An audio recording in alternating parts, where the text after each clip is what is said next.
Welcome to Drawing Blood on Testosterone Overload. I am your humble host, Matt Legit, and I am here with four artists and a co-producer named P.S. Melter. We are going to have more artists pile in here as the next few minutes progress. But we wanted to get started because we're already half an hour behind. So, tonight's topic, as you can tell, is masked Japanese wrestling legends. And I'm excited to see what everyone decides to draw here tonight. We like to keep it a surprise. Since masked Japanese wrestling legends are so colorful, we will have no limitations on the color that can be used here this evening. Now, with me, I know Brad is colorblind, so we're going to help him with the colors. No, you're fine. Okay, great. He has pencils that have the words written on them. Blue. Correct. Yeah. Green. Purple. Yep, pretty much. Yep. Okay, excellent. So, drawing here tonight. First up is your friendly neighborhood ninja. Good evening, ladies and gentlemen. It's a pleasure to be here. That's not his real voice. No, it's not. I'm going to be drawing Ultimo Dragon tonight versus Patriot.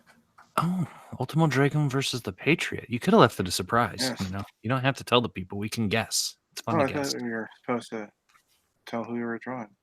Well, I mean, ultimately, that's up to you, my friend. Now, up next is the co-producer of this beautiful show. He is P.S. Melter. Oh yeah, and I'll be well, since he gave his away, I don't mind giving mine away. I'll be doing Hayabusa.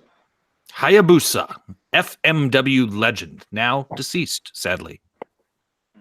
Next to him is Andrew Sharper from Misfit Corner Comics. Thank you.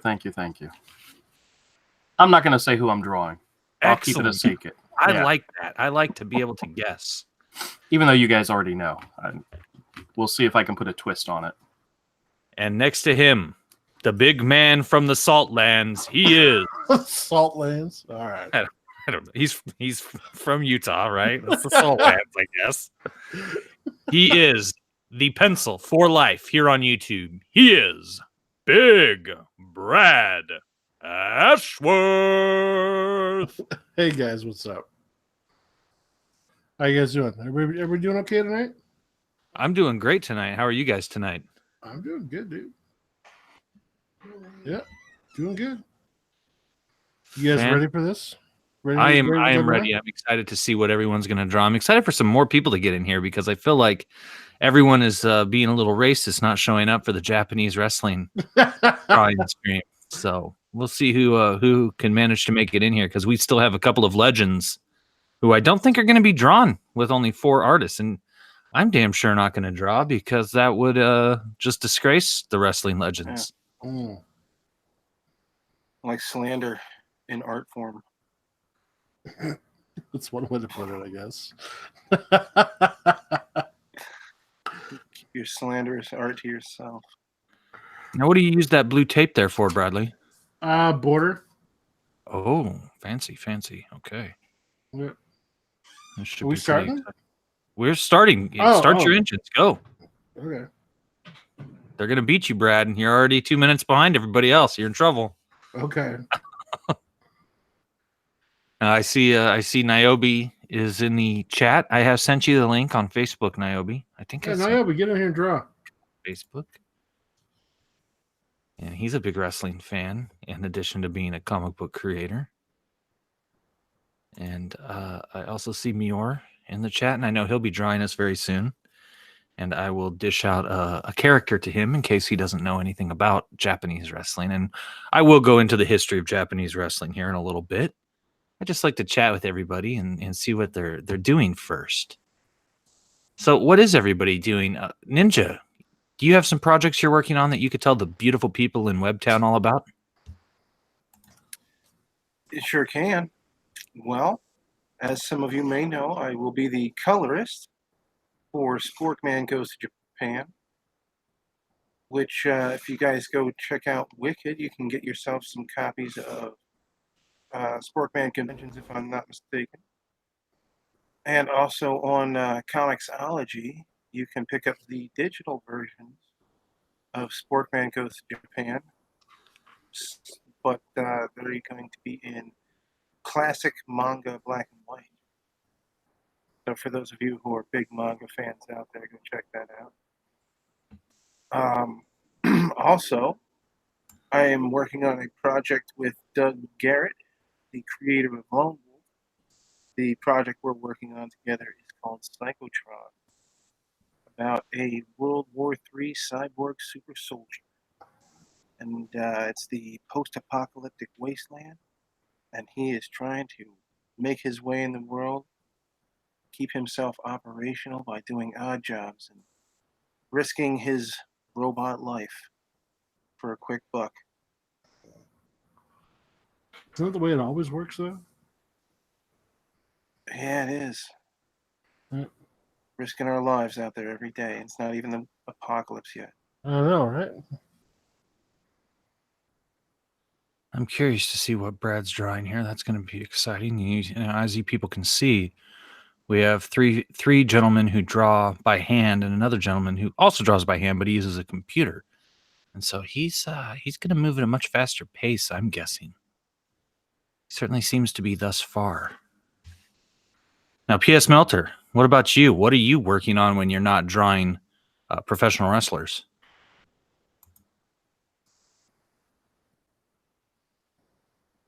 P.S. Melter? Did he mute himself? I think he has muted himself. No, I'm here now. Sorry, I usually mute myself because there's some background noise. But yeah, when I'm not drawing wrestlers, I'm working on a comic that I'm in the stages of right now. That there's nothing out there really to talk about. It's a sci-fi fantasy comic that I'm in the process of working on. Okay. Leave the people in suspense. That's fine.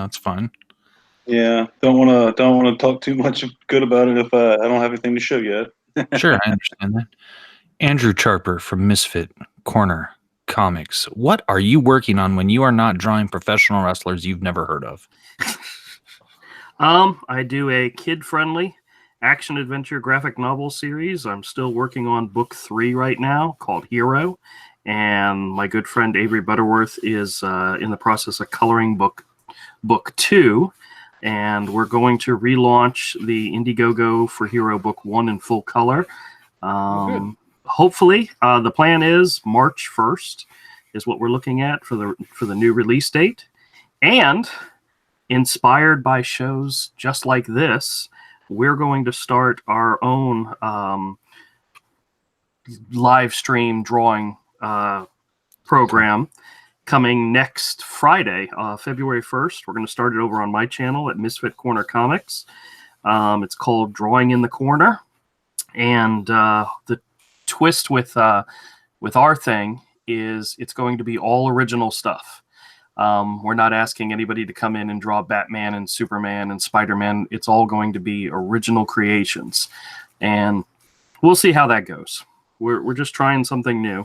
And I think I already announced it, but the first episode, the first thing, it's not going to be a competition. It's just going to be artists coming together and just drawing and helping each other and inspiring and maybe even critiquing and so forth. But the first one is going to be heroes and villains, but the twist to it is to draw a hero who looks like a villain or a villain that looks like a hero. Oh. And what we're going to do is we're going to announce it every Monday, what we're going to draw, what the theme is, so that by Friday, hopefully everybody's got some type of idea before we sit down and just draw.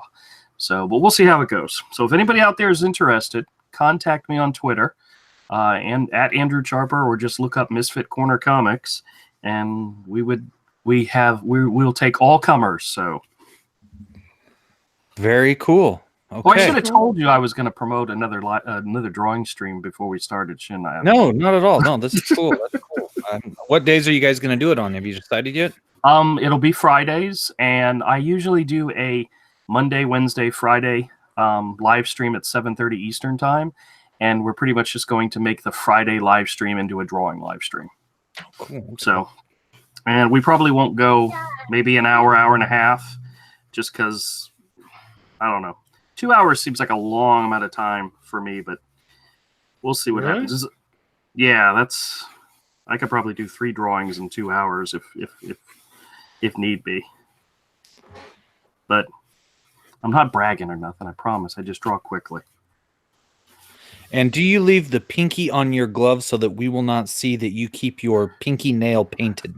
That Is is my this is my that's the Or- finger that's really deformed because I keep it not so that I don't smear my pencils when I run my hand across. Do you have the nail painted? Is there nail polish on that pinky?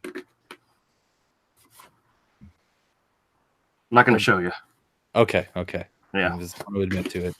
He's a regular Freddie Mercury, whatever that means. Up next, the bad man from the Salt Land. It is Big Brad Ashworth. The big man, the bad man from the Salt Land. And he is drawing a kaiju.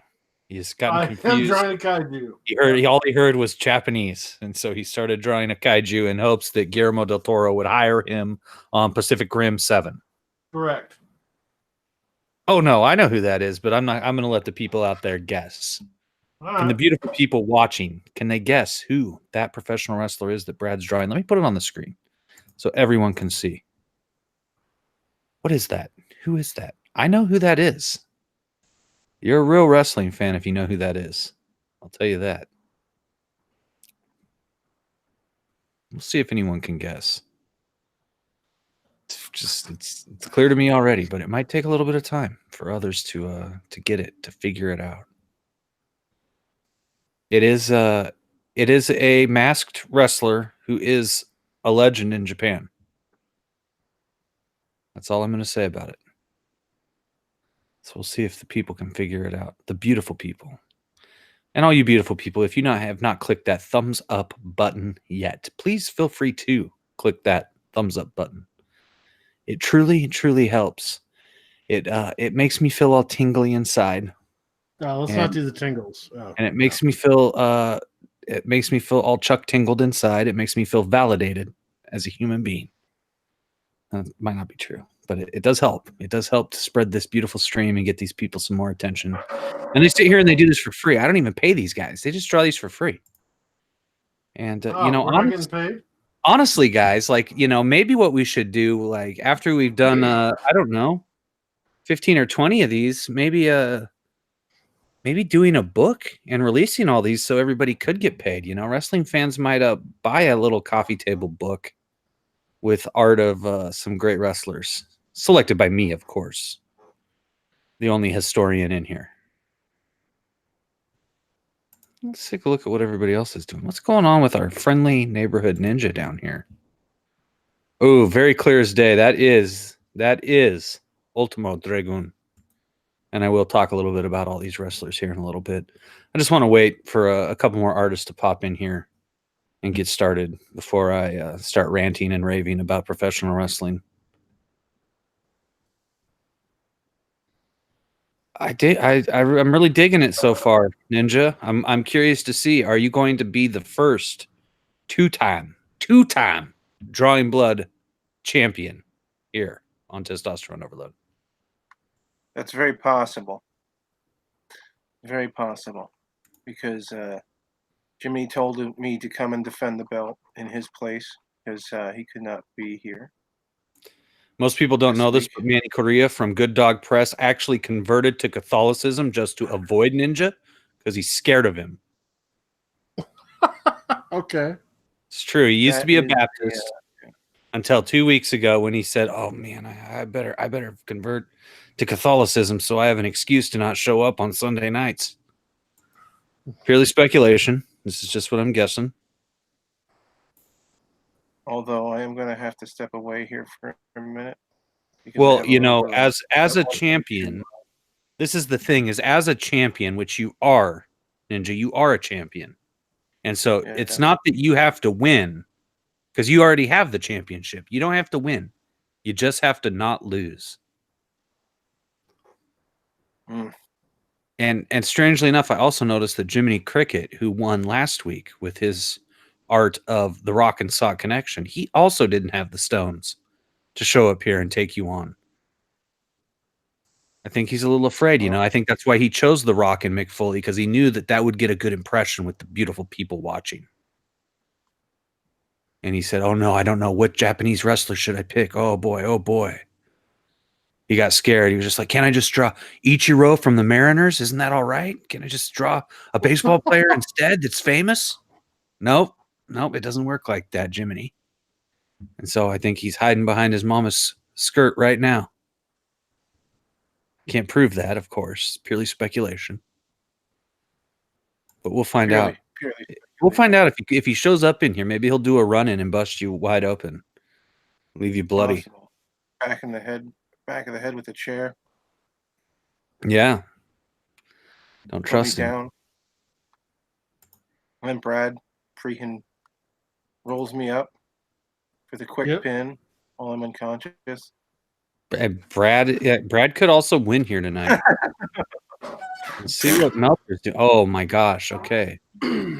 So, you know, for those who are not familiar, PS Melter is drawing Hayabusa, the legendary icon, the most famous wrestler from frontier martial arts wrestling, a man who broke his neck, literally wrestling, and ended up in a wheelchair.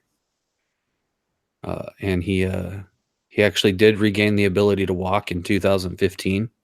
Oh, that's good. But sadly, he died 2 years later from a cerebral hemorrhage. But he was definitely an indelible icon of professional wrestling in his day. And that looks great, Melt. That looks great. Let's see what Andrew Charper from Misfit Corner Comics has got going on here. Oh, now I can't prove this yet, but that could be Tiger Mask. That could be Tiger Mask 2. It could be Tiger Mask 3. It might be Tiger Mask 4. It could be Black Tiger. I think we're just going to have to wait and see what happens here, but I love this cartoonish style that you have, Andrew. Well, thank you. Thank you. Yeah, it's super fun. Super duper fun. We'll see how it comes out when I'm done with it. I wonder if a Tiger Mask comic book would get over in America. I mean, they have a freaking anime. Well, I did see some of the anime stuff, but I don't know. It looks a lot. It reminded me of that one video game with the. It was like very not. It's not pixelated. What is it when it's all blocky? Oh, like Virtua Fighter? Yes, that's it. That's it. I was never a big fan of that game. That game sucked. Yeah, people loved it though. They made several of them. So. Or are we talking about Tekken? No, Virtua Fighter. Virtua Fighter was the original blocky, trashy game. But I believe Tiger Mask isn't Tekken. I think you actually are right about that. I'm not a big gamer, but I think that is correct. Let's go back to Brad, the bad man from the Salt Land. Brad Ashworth is drawing an icon of Japanese wrestling and an icon of American wrestling. For those of you who do not know, I will spill the beans. That is undoubtedly Big Van Vader. And he's got his awesome elephant mask on, or what? Well, I don't know how to describe it other than that. I don't know either, dude. It just looks cool. So I was like, all right, I'm going to do the mask. He does look like a kaiju with that on. Yeah, it is. It's time. It's time. It's beta time. That's what he used to say. I think it's a mastodon or something. Now, I've always heard something like he was called the Mastodon. So it's very possible he's the Mastodon. Now, We have another bad man from the Salt Land who just joined us here this evening. He is the creator, the writer of Little Girl Lethal, the hit Indiegogo campaign, now worth $20,000. We should call him the $1 Million Man, but he didn't raise $1 million, so we call him the $20,000 man. Slick Jimmy Love. Hello. Hello. That was it. He's the silence behind the violence that is Brad Ashworth. What? Boom. Okay. Just turning him into your manager, Brad. That's what I do. Okay. You don't Good sound to very know. confident in having him as your manager. Just not expecting it. Hey, Jimmy, long time no see. How you doing, buddy? I know it's so long ago that we I saw know. each other. What was it? Felt like yesterday. It's weird. It does feel like yesterday.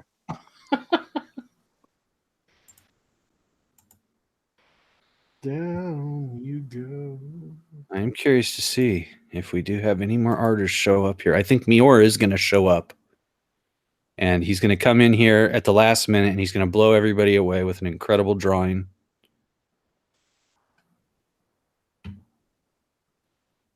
And there is plenty of time still. There is plenty of time. These guys just got started, so anyone could come in here in the next half hour. As long as they know how to draw quickly, they would do great. And a guy like the Dreaded Dinosaur could come in here and blow you all away. Like he had his drawing of the Heart Foundation last week done half an hour before we'd even started. Or before we'd even finished. Not before we started. He was cheating and he finished the drawing before we even began.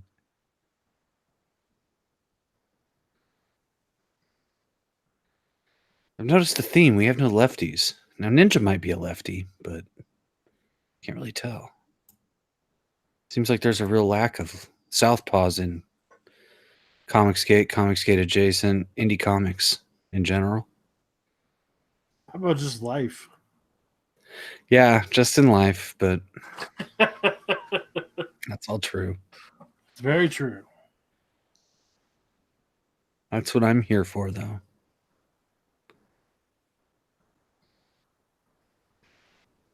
I guess none of you guys are in your right mind. No. No. I've said it before. Everyone is born left-handed. You don't turn right-handed until you commit your first sin. God, that was like the first day I was out.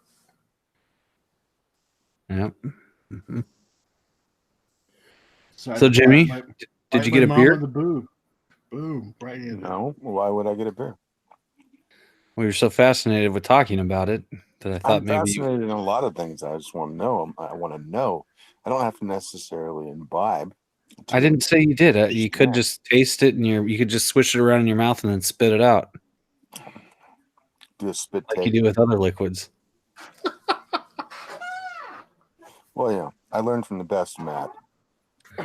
Who's that? You. Me? We've never met in person. You couldn't have learned it from me. Yeah, there's instructional videos. You can pick them up at the old store. You don't remember that? Oh, behind the curtain. Yeah. See, Jimmy, you should make a book where about like some kids who want to see what's behind the curtain in the video store, and it turns out that it's just the portal to hell. Yeah. Sounds like fun. Okay, it's a little bare bones still. Light on the script. I'm sorry, light on plot elements. Ninja has suddenly walked away. This is how confident he is as a former champion, a current champion, a champion. But he can just set this down, walk away. He can go grab himself some food, some smokes, a beer if he wants. He'll come back later and he'll kick all your asses. That's what he's thinking. Sure. I don't know if that's what's going to happen. But right now, I'm going to be honest. I'm very torn between everybody's drawings. Ninja's got the swagger. Your tiger mask is looking very good, Andrew. He's very quick. Look how quick and nimble he is. He's already inking. Thank you. Thank you. He's like a regular Ethan Van Sciver. In I don't fast think he's. forward. I don't think he's that quick. It's more detailed than quick. I just meant in the sense that you quickly have moved into inks. You don't really. Oh, yeah. I don't spend a lot of time doing pencils. More or less just laying out getting an idea for what I want to do, and then just go right into the inks. And here comes Brad Ashworth, the bad man from the Salt Land, already bringing out an ink pen.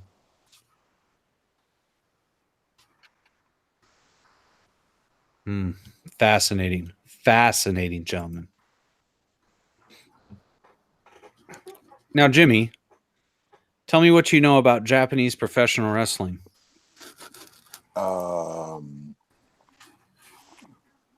They are Japanese. Yes, some of them are Japanese. This is all true. And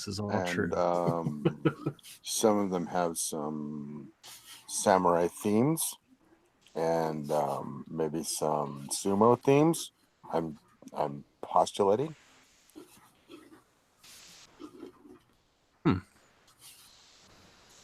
I don't think he's wrong. I could tell you a little bit about Puroresu. Go for it. How about it? Well, I mean, it kind of all starts with Riki Dozan.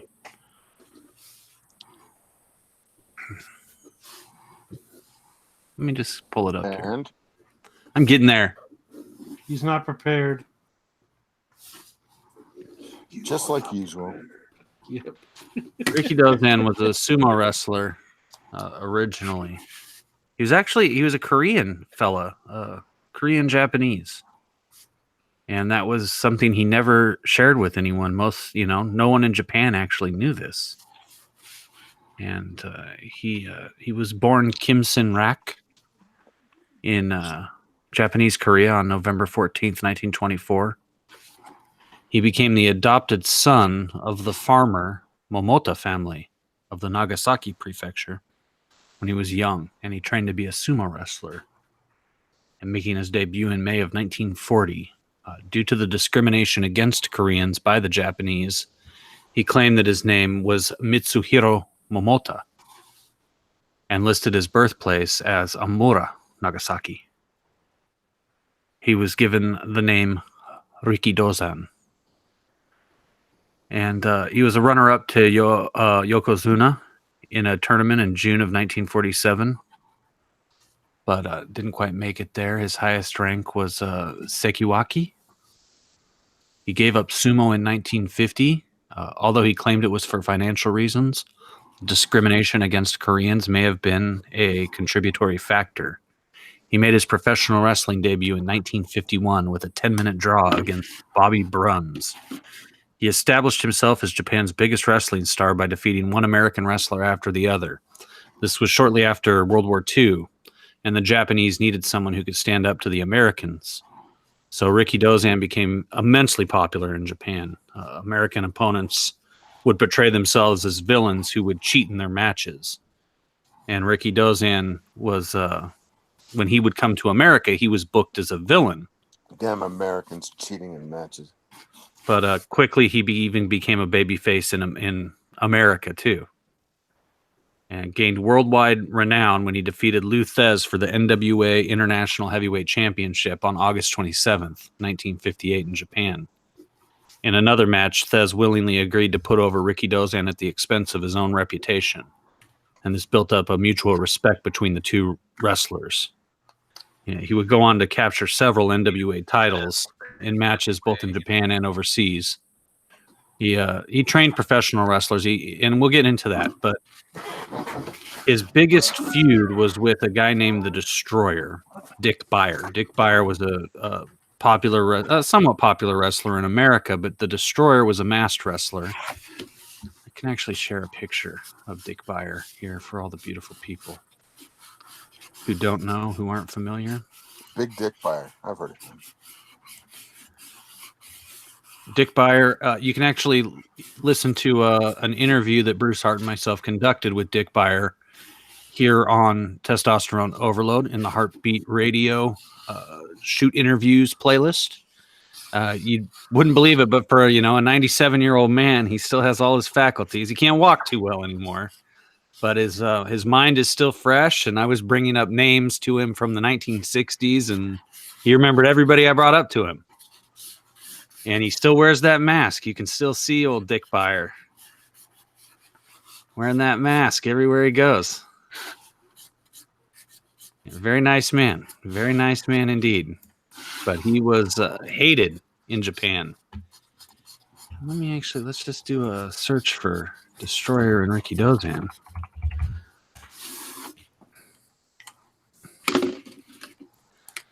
So they had an immense feud over there in Japan. And it was, I mean, you can see that they packed the buildings out, packed it to the rafters.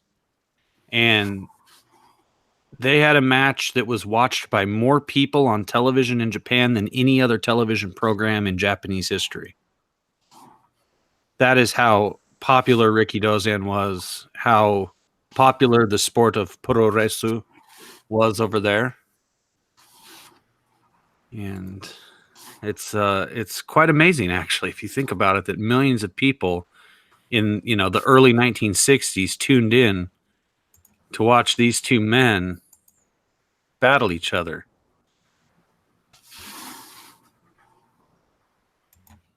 Now, Ricky Dozan's signature move was the karate chop.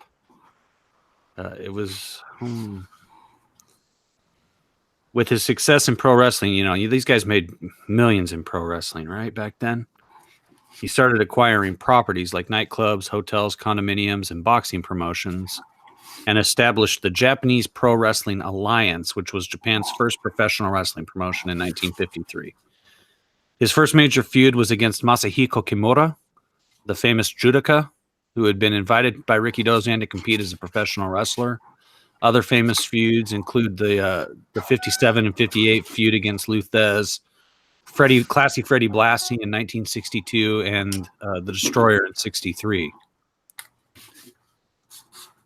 Wrestling journalist John M. Molinaro's 2002 book, The Top 100 Pro Wrestlers of All Time, notes that 2 of Ricky Dozan's matches are rated in the top 10 television programs of all time in Japan. His October 6, 1957 60-minute draw with Lou Thez for the NWA World Heavyweight Championship drew an 87 rating, and his May 24th, 1963 60-minute 2 out of 3 falls draw with the Destroyer drew a 67 rating, but had a larger viewing audience, the largest in Japanese history than the previous match, since more people had television sets by 63. Excuse me. On December 8th, 1963, Ricky Dozan was stabbed once by Katsushi Murata, a member of a local sub-branch of the Yakuza, after an altercation in a nightclub bathroom. Ricky Dozan alleged that Murata stepped on his shoe and demanded an apology. Murata refused, and the two began to argue, which eventually led to Ricky Dozan punching Murata in the face and knocking him against a wall. Ricky Dozan then mounted Murata and continued to punch him on the ground until Murata stabbed Ricky Dozan once in the abdomen. Both immediately fled the scene, and Ricky Dozan was taken to the hospital, where a doctor decreed the wound to be non-serious, but advised Ricky Dozan to have surgery. The surgery was successful, and he returned home, but went against doctor's orders and began eating and drinking the same day, sending his assistant to the store for sushi and sake. Due to drinking so much, Ricky Dozan worsened his condition and required a second surgery 1 week later. But he had developed peritonitis and died at approximately 9:50 p.m. on December 15th, 1963. He was 39 years old. It is believed that what caused an infection in his abdomen that was Murata had dipped the blade of the knife into the urinal, and so the blade became soaked in urine, and that also contributed to him getting an infection. Strictly rumors. But he was a legend. He trained 2 wrestlers, one named Antonio Inoki and another one named Giant Baba. And both those men went on to become the next generation of legends. Giant Baba opened a promotion called All Japan Pro Wrestling, while Antonio Inoki started a promotion called New Japan Pro Wrestling. And those promotions both still exist and were iconic throughout the 70s and 80s and 90s. And all these wrestlers that are being drawn here tonight competed in either New Japan or All Japan. And there are a ton of other littler promotions. Probably the ones of notoriety right now, Noah has been very popular in the past. And New Japan's actually becoming pretty popular here because it has weekly television that is aired in America on Axis TV. Yes, So Axis. I think I'm the only one drawing a character that really didn't participate in New Japan or All Japan. I believe Hayabusa's biggest credit was he was the star of FMW, and he did only appear a few times in ECW as well. yeah, he did appear in ECW. ECW ran a couple shows with FMW also in Japan. And I actually probably still have the VHS tape that they shot over in Japan of who was it? It was Hayabusa and somebody versus Rob Van Dam and Sabu in a tag team match that was friggin' incredible. Let's see here. They did Heat Wave, whatever year it was called, Yeah. and I forget his partner, but they went against. Now I'm trying to remember who it was, but it may have Sabu and Rob been Van Dam. possibly. It could have been some other guys too, as well as in Japan, which they didn't really showcase him doing. Was he had feuds with Mike Awesome, but Mike Awesome was going to be was the top guy. And then instead of taking Hayabusa, they took Masato Tanaka instead. And Tanaka was the one in ECW that feuded and traded back and forth being ECW champion.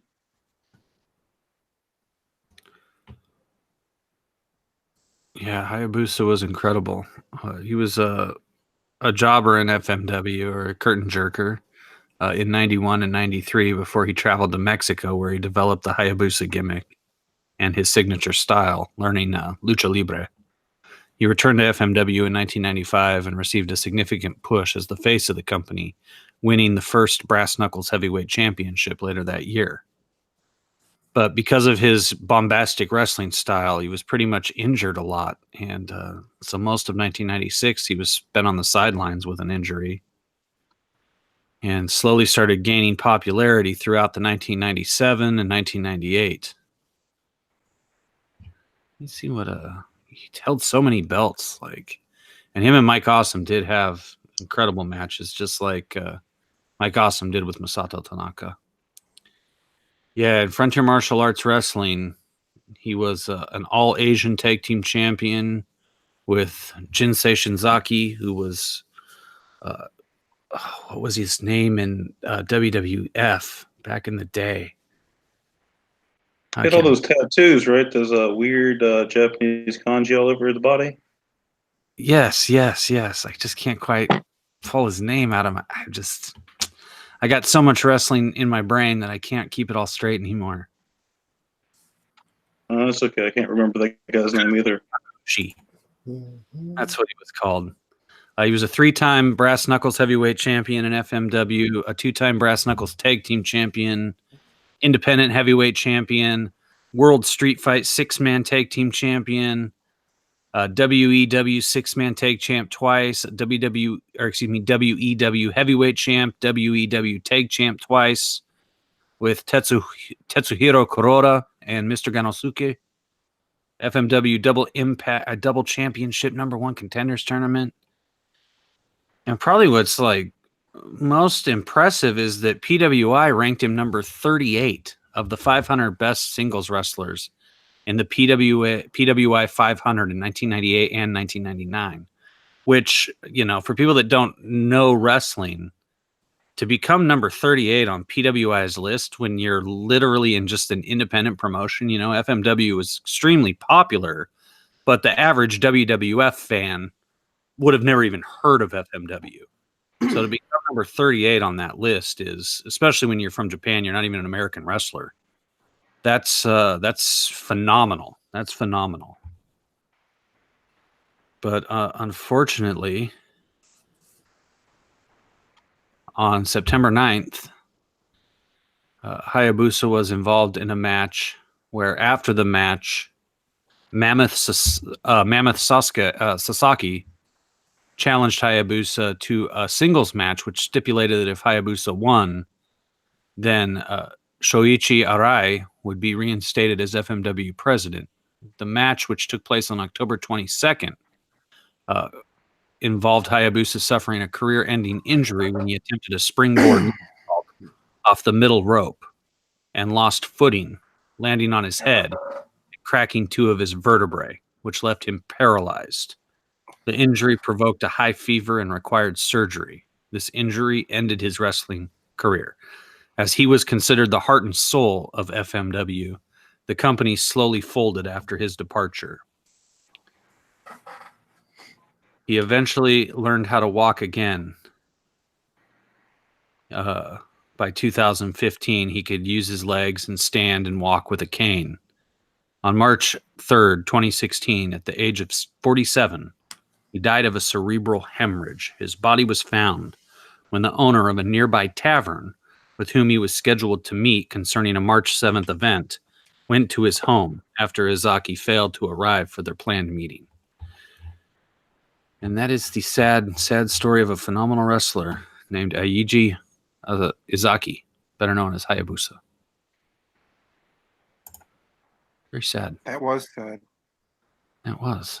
He could have been so great. He could have been, if WWE needed someone like him, they could have done such a great job with him. But it's the things, the risks you take. But his injury wasn't his fault because apparently earlier that day, someone had complained about the rope being too tight, so they loosened it. And because someone loosened it too loose, that's how he lost his footing and fell and broke his neck.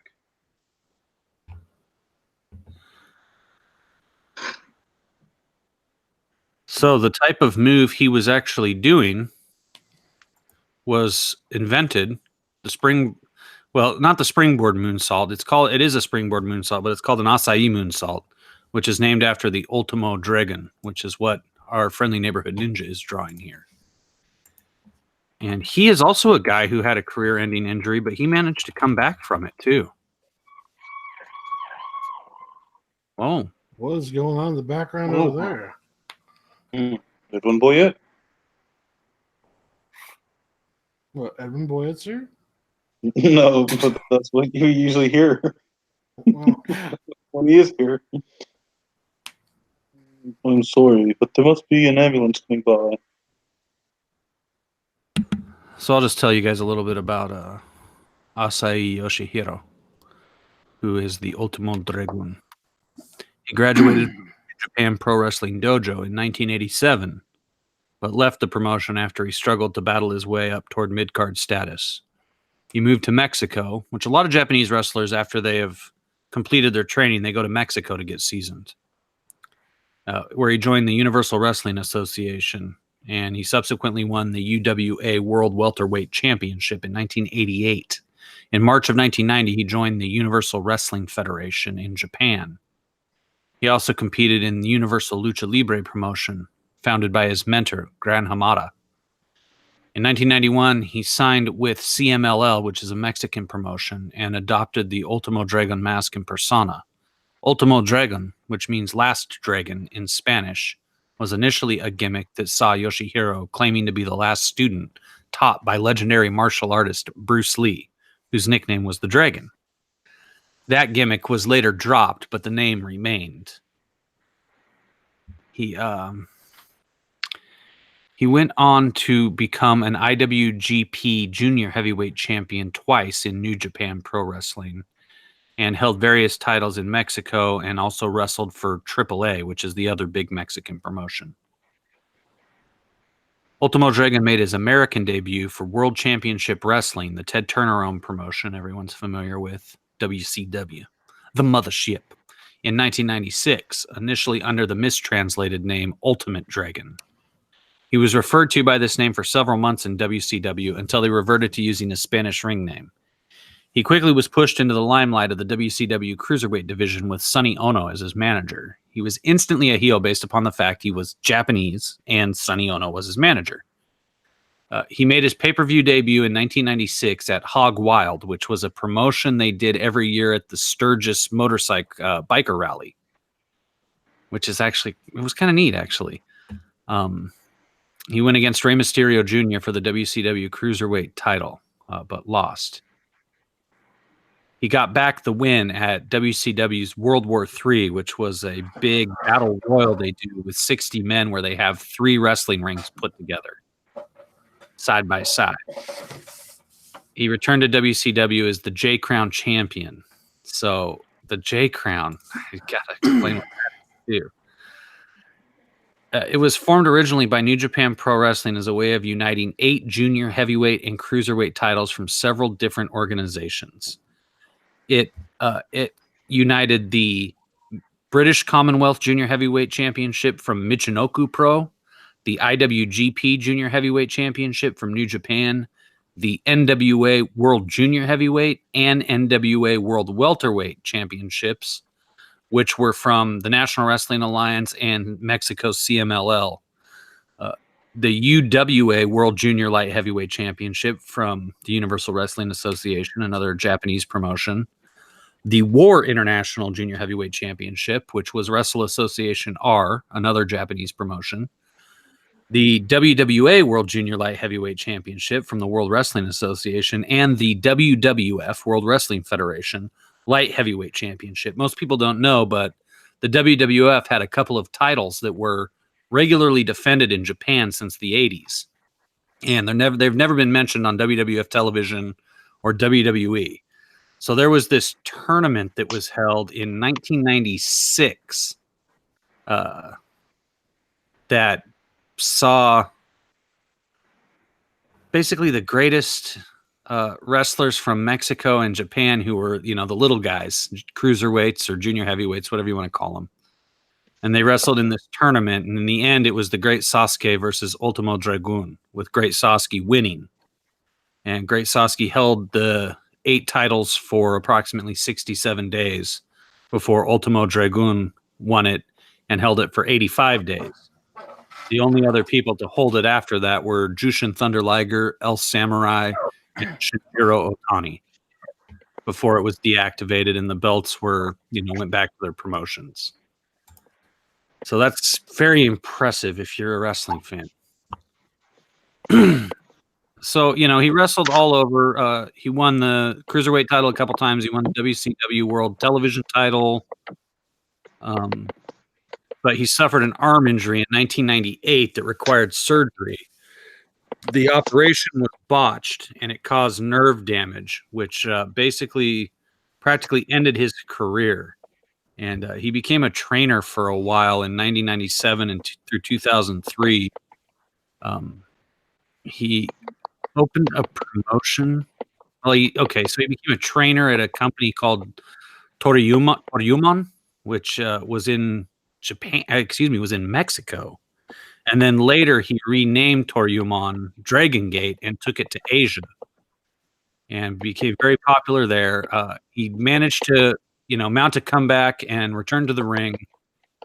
And actually was in WWE in 2003 and 2004, and has since wrestled kind of on the independent circuit all over the place, wherever anybody can pay him enough money to come.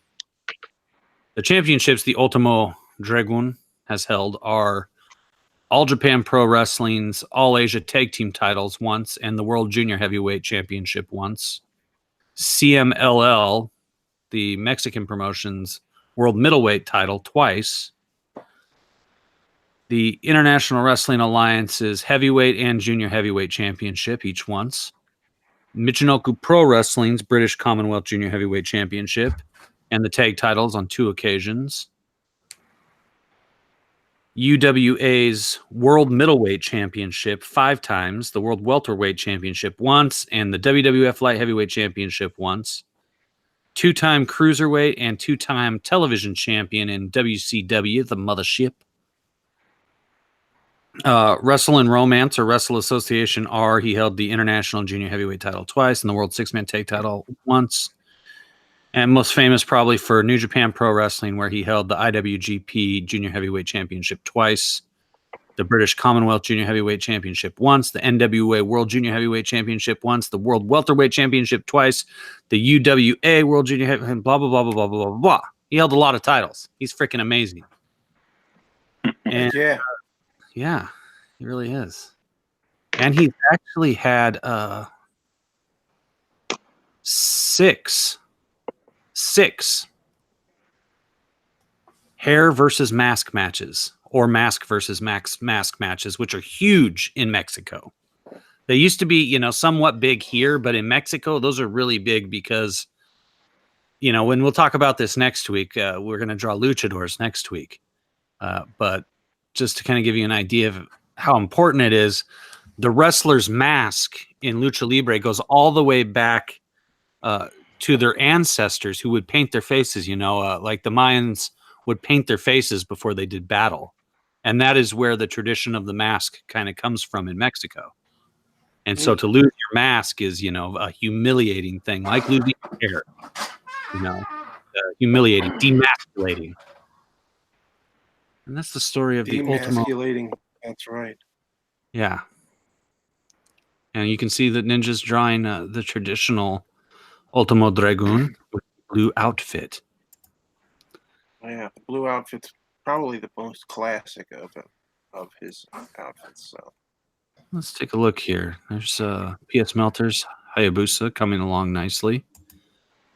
Misfit Corner Comics is drawing Tiger Mask. Oh, awesome. He's not even in a wrestling. I love it. I love it. I love it. I suppose we could talk about Tiger Mask, but I want to check the chat real quick. Well, let's see. They're just getting me by. Fine. Mior's in there. Mior's doing a lot of talking, but I don't see him in here drawing. We're hoping you're going to come in here, Mior. You still have plenty of time. You have an hour and 15 minutes. You could bust out a Jushin Thunder Liger and blow everybody's mind, or a great Sasuke. Heck, you could even do a great Muda with the mask on. Well, that's just beautiful. Andrew Charper from Misfit Corner Comics doing an amazing Tiger Mask that I bet he could sell to a wrestling fan. I could probably help you facilitate that if you wanted to. Okay. I have a lot of connections on Facebook and wrestling groups. And there's those fans are diehard. The Japanese fans are diehard. So let's talk about this guy right here, Tiger Mask, who is a true legend, renowned in the United States for his matches with the Dynamite Kid. You guys remember the British Bulldogs from the 1980s? Dynamite Kid, Tom Billington, and Tiger Mask had 5-star matches over there in the land of the rising sun.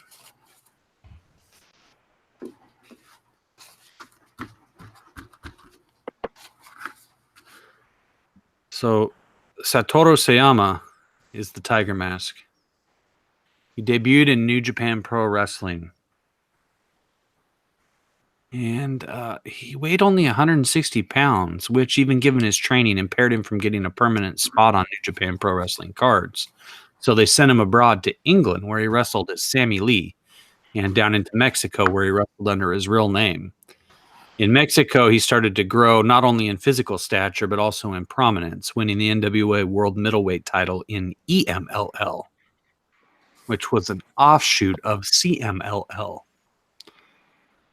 In 1981, New Japan was looking for a way to attract young fans to its wrestling. They looked to the popular Tiger Mask anime and created a wrestling character called Tiger Mask for the fans, with the recently returned Sayama playing the role.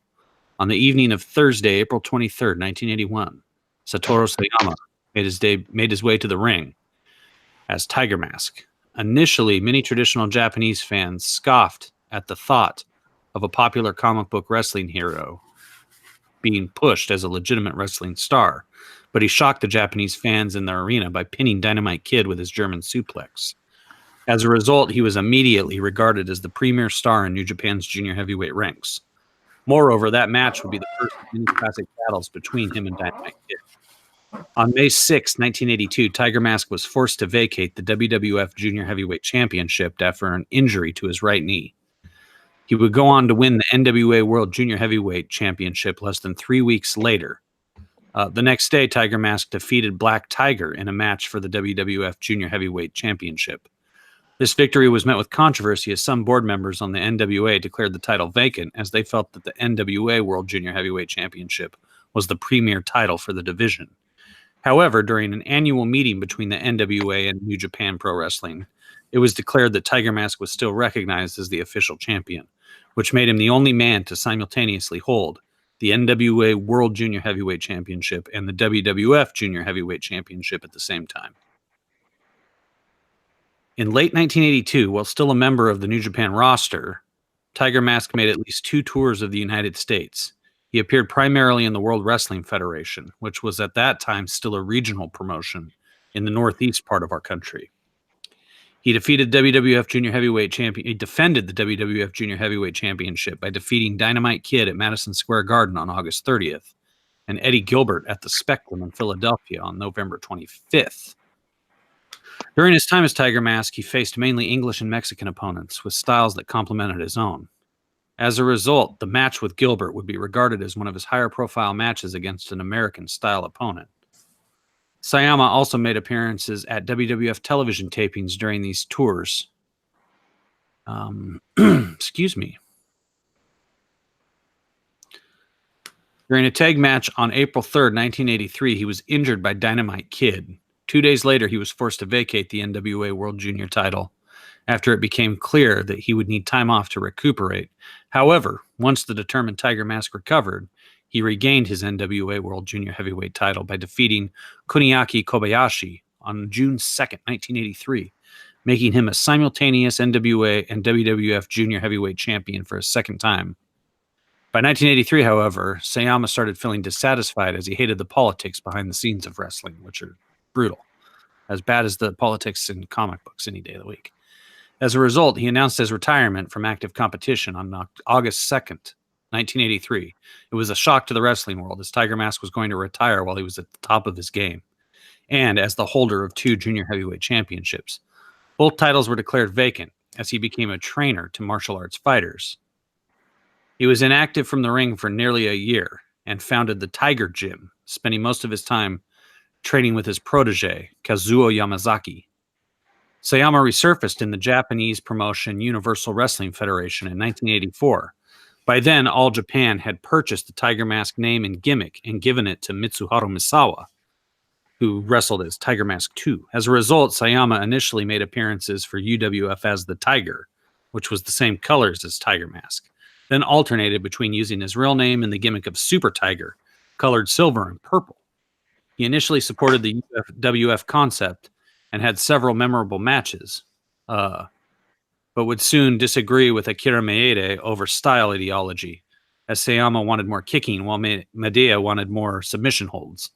This led to a shoot during a match between Sayama and Maeda in 1985, in which Maeda delivered some controversial kicks to Sayama's lower abdomen.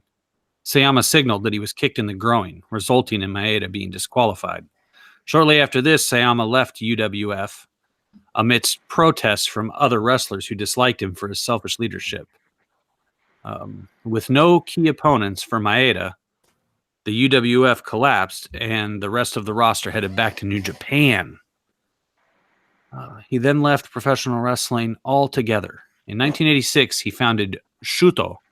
Finally realizing his dream of becoming a martial arts trainer, he taught the art of shooting to fighters like Yurinaga Nakamura, Yuki Nakai, and Romina Seto, among others. Blah, blah, blah, blah.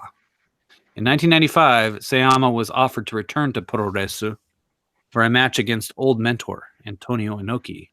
As there was already another Tiger Mask on the scene, his disciple, Tiger Mask 4, who debuted in the mask, Sayama used the name and gimmick Tiger King, using a gold color outfit.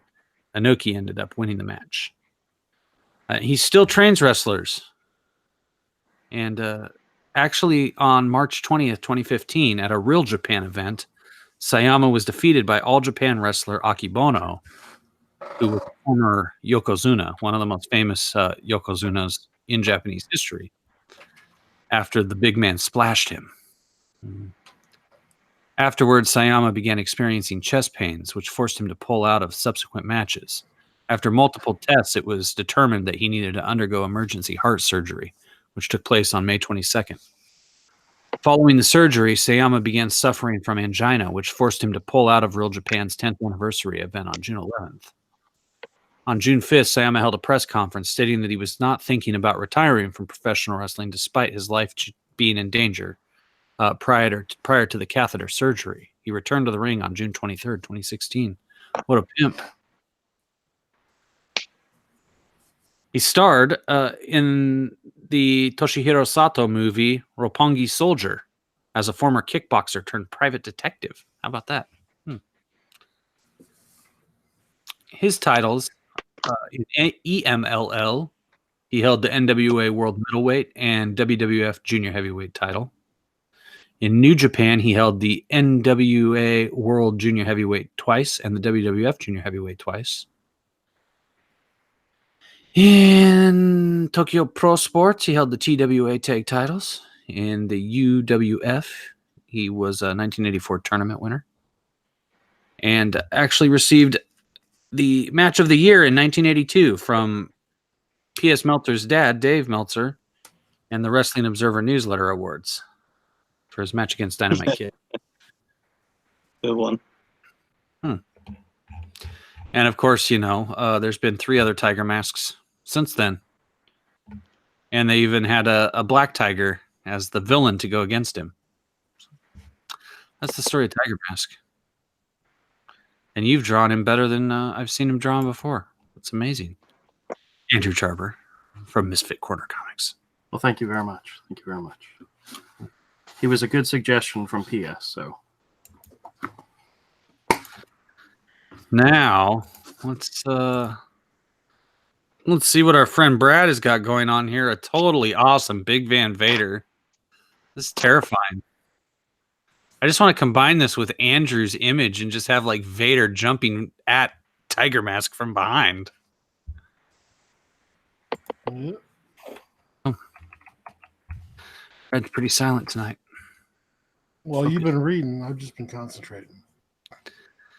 Well, let me tell you about old Leon White, who passed away June 18th, 2018, sadly. Rest in peace, brother. Definitely rest in peace, man. This guy right here. He started in the AWA, Vern Gagne's American Wrestling Association, in 1985, where he wrestled as the Baby Bull. He later went on to Europe, where he wrestled at the Catch Wrestling Association. He toured around Austria, Germany, so on and so forth, wrestling quite a bit out there. But in 1987, he made his way to New Japan Pro Wrestling. Although he was originally signed to All Japan, AJPW, All Japan Pro Wrestling owner Giant Baba, traded White's contract over to New Japan in 1987 after consideration.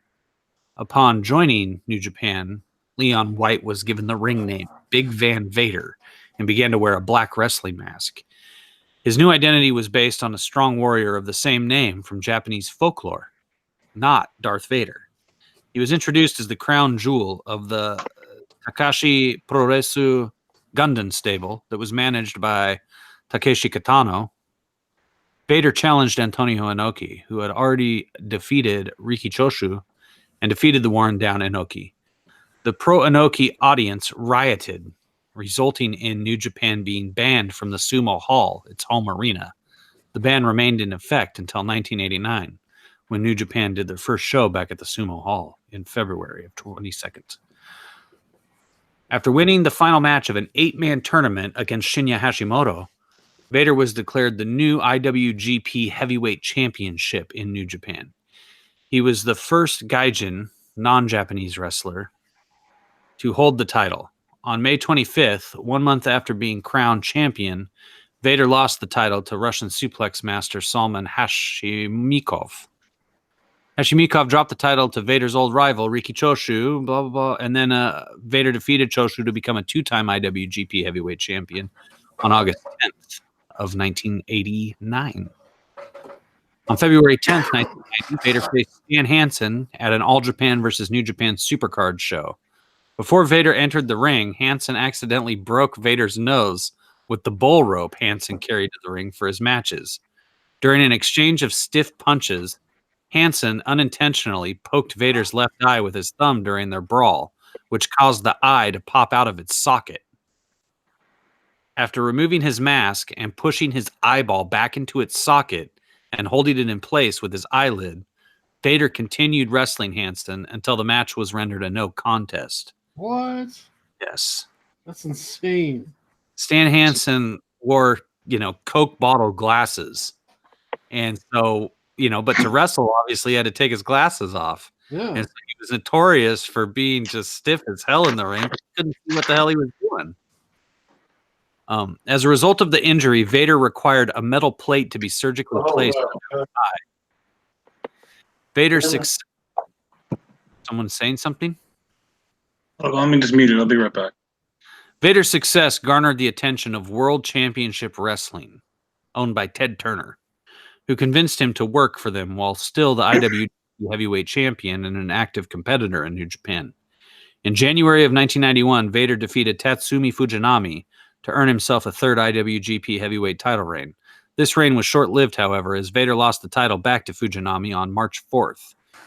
At this point, WCW and New Japan reached a tentative working agreement, which benefited Vader, as he could now have his schedule coordinated far more easily. This helped alleviate the difficulty in gaining notoriety in WCW, as his previously infrequent appearances did not allow the audience to see him very often.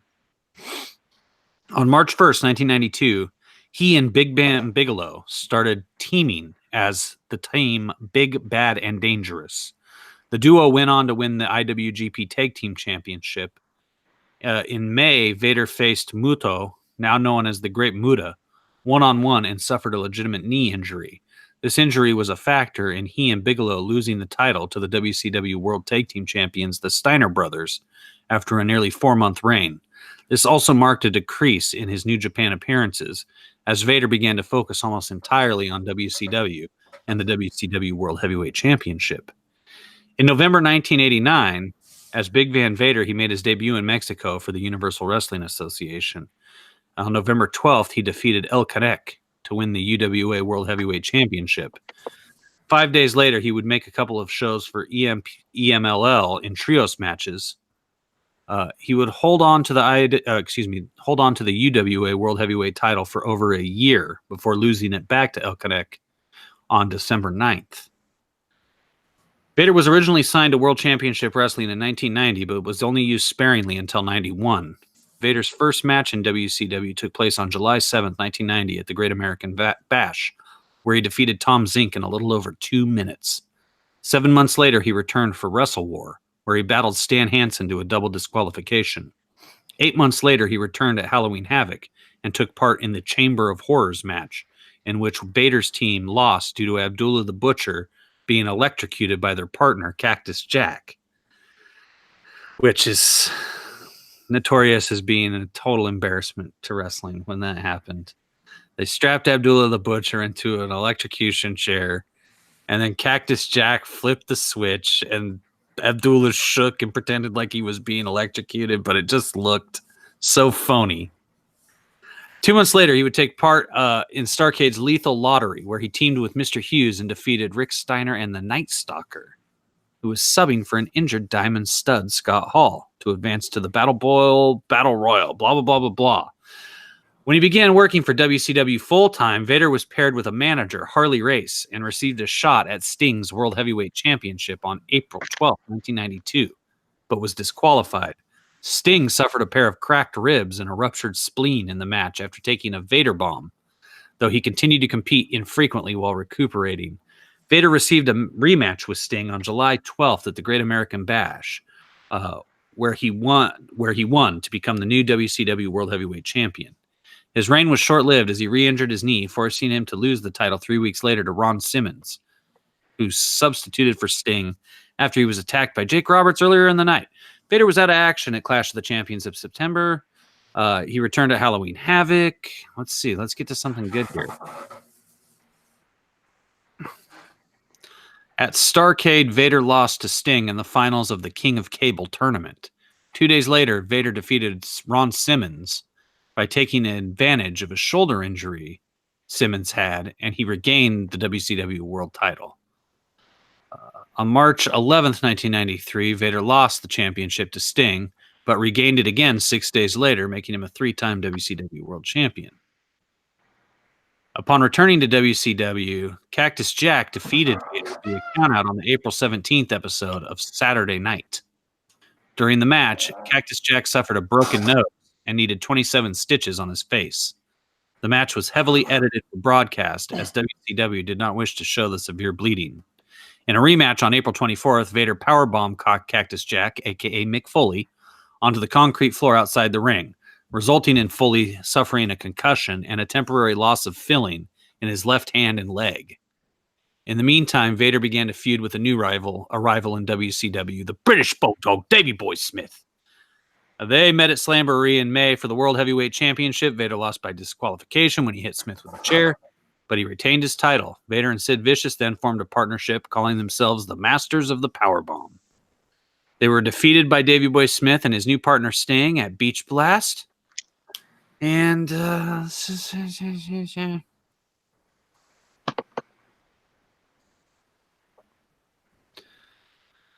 let's see. Yeah, whatever.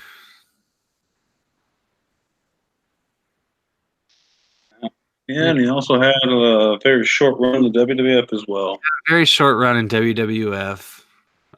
Embarrassing run. They didn't use him at all. He was really hyped on TV too. The man they call Vader was really going to be a big thing, but I guess Vince McMahon doesn't like big guys. He doesn't know how to get big guys over. He doesn't know how to get black guys over, and he doesn't know how to get little guys over. And anytime you've ever seen any of those people over, it was all due to their own work and nothing to do with the people in the back. That's what I'm going to say about that. And unfortunately, he never held a belt in WWF, even though he would have been great as a world champion. He was heavy. He was much heavier than he had been before. He probably had, an extra 80 pounds on him, 60 to 80 pounds, I would say. And so that kind of didn't help him out much. Nope. What was that? Pencil sharpener? Fair enough. What, you don't hear those anymore? It sounded like you were screwing something with a Makita. Almost. Well, So, anyways, after leaving the WWF, Vader went on to All Japan Pro Wrestling, where he formed a tag team with his old foe, Stan Hansen. They made it to the finals of the 1998 World's Strongest Tag Determination League, but were defeated by Kenta Kobashi and Jun Akiyama. At the beginning of 1999, he became the number one contender to the Triple Crown, which is All Japan has 3 heavyweight titles, and they're all unified in what's called the All Japan Triple Crown. He became the number one contender by defeating Kenta Kobashi. He won the vacant Triple Crown title on March 6, 1999 by defeating Akira Tao. He then won the 1999 Champion Carnival, which is a big, huge tournament that they have over there every year. After Vader lost the Triple Crown to Misawa on May 2nd, he regained it again October 31st. He also won the Global Honored Crown Tag Team Championship in Pro Wrestling Noah with Too Cold Scorpio, which, if I'm not mistaken, Too Cold Scorpio is the only person ever trained by Vader. Don't quote me on that, but I think that's correct. Really? Flash Funk? Yeah, he did a little bit of work in Total Nonstop. Did some, one-offs in WWE in 2005. Appeared a couple times in 2012. And made a one-night appearance at the 2016 WWE Hall of Fame to induct Stan Hansen. And has wrestled, variously on the independent circuit a little tiny bit. He was seen in the 1995 film Fist of the North Star as Goliath. You get that? And he was in 2 episodes. He was in 3 episodes of Boy Meets World as Francis Albert Leslie Stachino Sr. No. And was in an episode of Baywatch where he played Vader. And let's see. Born in Linwood, California, and grew up in Compton. How about that? Raised in South Central. His father was a U.S. Marine. His father also was an underwater welder for the U.S. Navy and invented an automobile hoist, which made the family wealthier and let them move to a safe neighborhood in Bell, where White attended Bell High School. In high school, he competed in shot put on the track and field team. He wrestled and he played football. One thing that he's well remembered for was during a WWF tour in April of 1997 of Kuwait, Vader appeared on the television program Good Morning Kuwait along with The Undertaker. During the interview, the host asked Taker and Vader if wrestling was fake. Oh, In response, I think I Vader remember this. the table they were sitting at and grabbed the host by the tie, asking him if it seemed fake while using foul language. In December, White was fined $164 for this incident. White, Didn't he get arrested too? say again? Didn't he get arrested also for that? I think he did get arrested. Who knows how much of it was a work? I know the host was paid pretty well by WWF afterwards, and the whole lawsuit thing. I think it was just a recreation of the John Stossel thing, 15 years earlier when Dr. Oh, D yeah, did 2020. Yeah. piss out of John Stossel. Stossel got paid good money. And Stossel basically, Stossel's also said that, he hasn't come out and said that was all fake, but he did make it pretty clear that as soon as he got paid, all his pain went away the next day. And so White's son, Jesse White, was born April 19th, 1986. In 2009, White began training him to become a professional wrestler in Japan. He originally committed to the University of Oklahoma and was touted for the National Football League, but was taken out with a hip injury. In April of 2011, he signed a developmental contract with WWE and used the name Jake Carter until September 16th, 2003, when he was let go. Leon White was a born-again Christian. In May of 2018, White went in for heart surgery, and he died on June 18th after a month-long hospitalization from pneumonia. He was only 63 years old. And he loved his fans, too. He interacted with his fans every day on Twitter. In All Japan Pro Wrestling, he held the Triple Crown Heavyweight Championship twice and the World Tag Team titles once with Steve Williams, as well as winning the 1999 Champion Carnival. In Catch Wrestling, which is the big German promotion, he was CWA Intercontinental Heavyweight Champion once and the CWA World Heavyweight Champion 3 times. In New Japan, he was a 3-time IWGP Heavyweight Champion and 1-time Tag Champ with Bam Bam Bigelow. He also won the Super Grade Tag League tournament in 1991 with Tatsumi Fujinami. Pro Wrestling Illustrated named him Wrestler of the Year in 1993. He was ranked number 2 in the PWI 500 in 1993, number 27 in the top 500 single wrestlers of all time in 2003, and ranked number 36 as the top 100 tag teams of all time with Bam Bam Bigelow in 2003.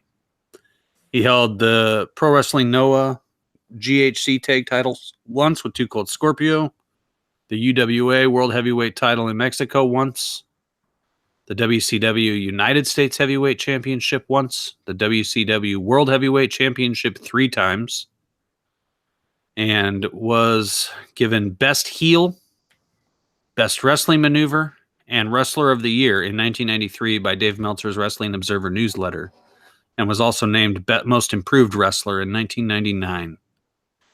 And he was the shit. I'm going to say it. He was the shit.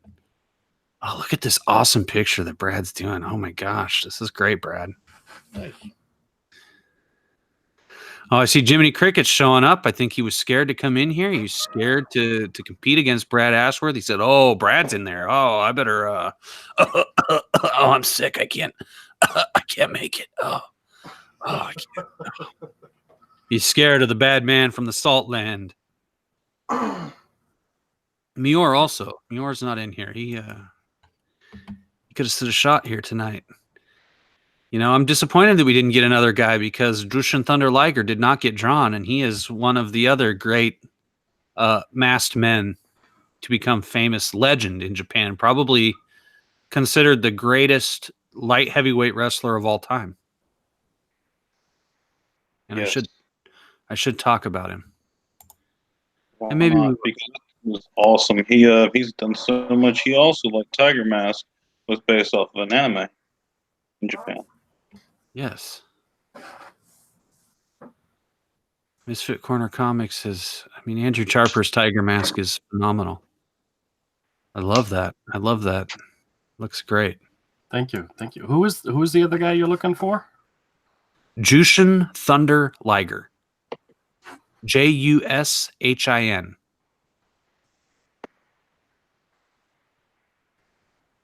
Oh wow. Yeah, he's really cool. You gentlemen have approximately 45 minutes left. Plenty of time. Plenty of time for someone else to jump in here and stick it to him. P.S. Melter working swiftly on his Hayabusa. Going for the purple look. He's had so many different colored costumes. I tried to take a little bit of each different one and put it in here. Wow.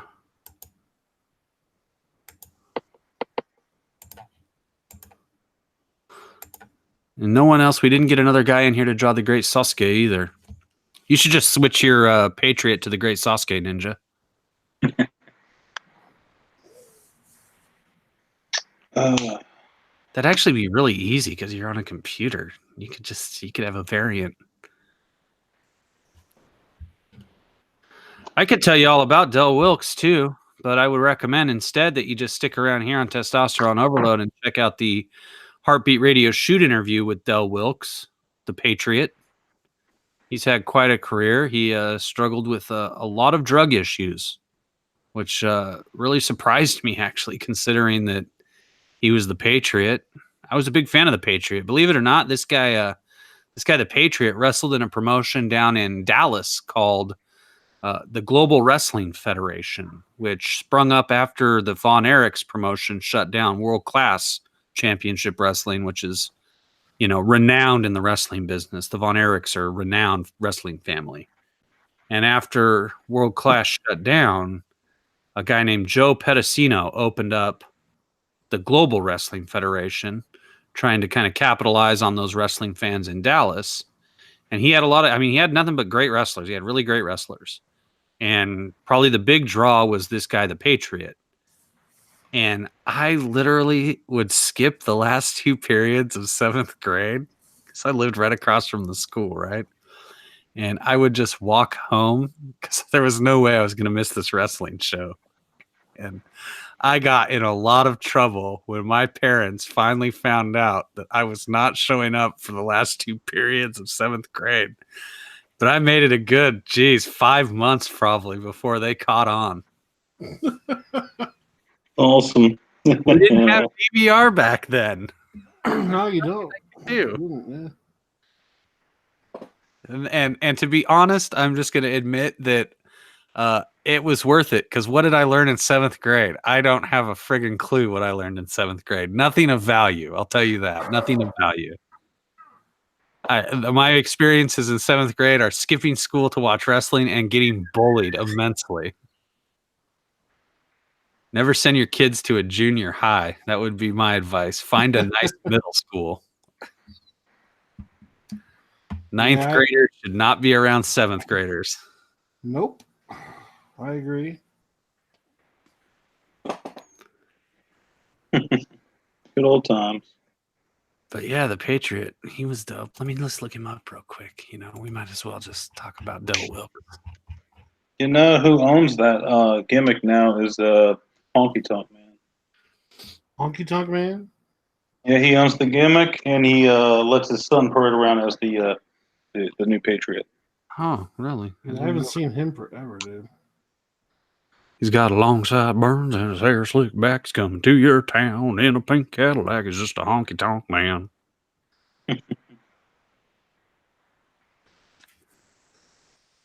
Honky Tonk Man. I think, He was biggest in. I mean, he did wrestle in the AWA for a little while, but he didn't do really much of note there. They did hold him and DJ Trooper held the AWA Tag Team Championship until the promotion closed. They were like the last AWA Tag Champs. And then he was big in the Global Wrestling Federation. Had a little bit of a tryout in WWF, but nothing really came of it. I think he wrestled in like 5 matches. Then he went into All Japan Pro Wrestling. He had a nice little run there. Had a little run in WCW, held the tag belts with Marcus Alexander Bagwell, Buff Bagwell, as Stars and Stripes. And then went on to All Japan Pro Wrestling for like 3 years, and then got called up to the WWF and did his thing there for a couple years, but never really got very far. He had a little bit of a feud with Bret Hart where they headlined the pay-per-view In Your House Ground Zero. And yeah. He retired in 1998, which is pretty unexceptional that he only had a 10-year career because he had more to give than that. Held the All Japan Tag titles once, AWA Tag titles once, WCW World Tag titles twice with Marcus Alexander Bagwell, but was best known probably for the Global Wrestling Federation. Other than that, run in WWF, and down in Dallas, he held the North American Heavyweight Championship twice, the Television Championship once, and yeah, that's it. That's the story of the Patriot in a nutshell. But I would highly recommend the shoot interview we did on Heartbeat Radio, which you can find in the playlist here on Testosterone Overload, if you want to know more about the Patriot.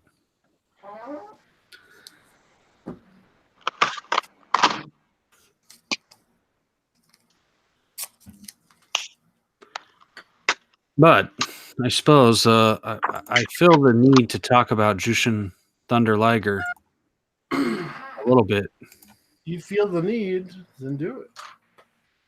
I think I will. Oh, look at this. Misfit Corner Comics is already like halfway through drawing Jushin Liger. And it looks totally awesome. Nice. Totally awesome. Wow. He is a very cool looking character. Yeah, he a is. very cool looking character. Yeah. That's what I really love about, Japan and Mexico. I've always been fascinated with masks ever since I was a kid. Terrified of them when I was, 3 or whatever. But I've been absolutely fascinated. I almost think that it might be because I grew up in the Northwest and our Native American heritage here, the Chinook and tribes, had so many amazing masks. They had actually transformative masks, which are masks. Cool totems, all that stuff. Yes, and the transformative masks were wood carved masks, but they could open up to reveal a new face. And I don't know if you ever went to Chief Laluska's, Brad, when you were around these parts. Nope. Well, if you ever come back, that's the thing you'd probably want to do is go sit in the longhouse and hear the tales of old Salish tales, if you will. Maybe. Yeah. But I will talk about Jushin Thunder Liger right after I check the chat here real quick.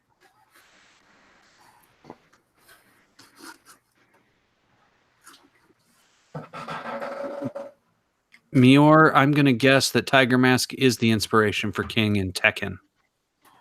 Yep. And no, it's not Aki Boner. It's Aki Bono. It was Sonny Bono's illegitimate Japanese brother. He's not even Japanese. He's actually Hawaiian. Aki Bono. There was actually a great documentary made about Aki Bono like maybe 20 years ago. I don't know if it was History Channel or what it was. Just about this white guy who went to learn about sumo. It's very good. Hey guys. There he is.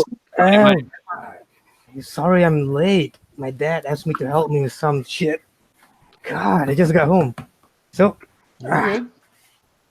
Oh, man, that's okay. I'm sorry, what? Are you ready to draw? No, but I'm gonna do it anyway. Okay, I can give you a character that's going to be easy for you. Okay. His name is the Great Sasuke, and I can tell you how to spell Sasuke. You just tell me when you're ready for me to spell. S-A. Sasuke. Rest. Oh, it came up immediately. Ooh. Ooh. Ooh. So not a lot there, but I'm loving this guy. Ooh. Yeah, I'll be back in a couple minutes. okay. So How much time? How much time do I have left? You have approximately 35 minutes. Nah, can do. I think you can. I'm going to take a quick drink of water and then tell the beautiful people. Oh, Sean the Mobile Gamer, welcome. We are talking about masked Japanese wrestling legends, some of the greatest masked wrestlers in the history of Japan.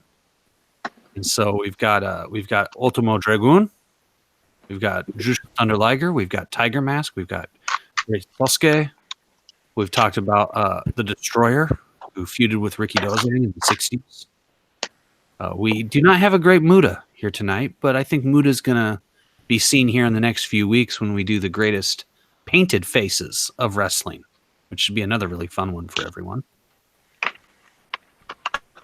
We have Big Van Vader. He's been drawn here tonight. Let me just go ahead and show you Sean the Mobile Gamer before I get started here.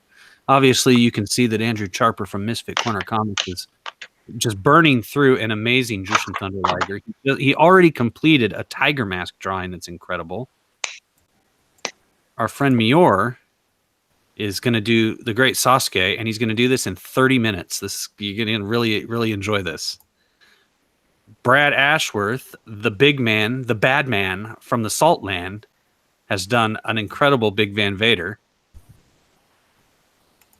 P.S. Melter, our lovable producer, is doing Hayabusa, perhaps best known for FMW and a couple of appearances in ECW back in the 90s.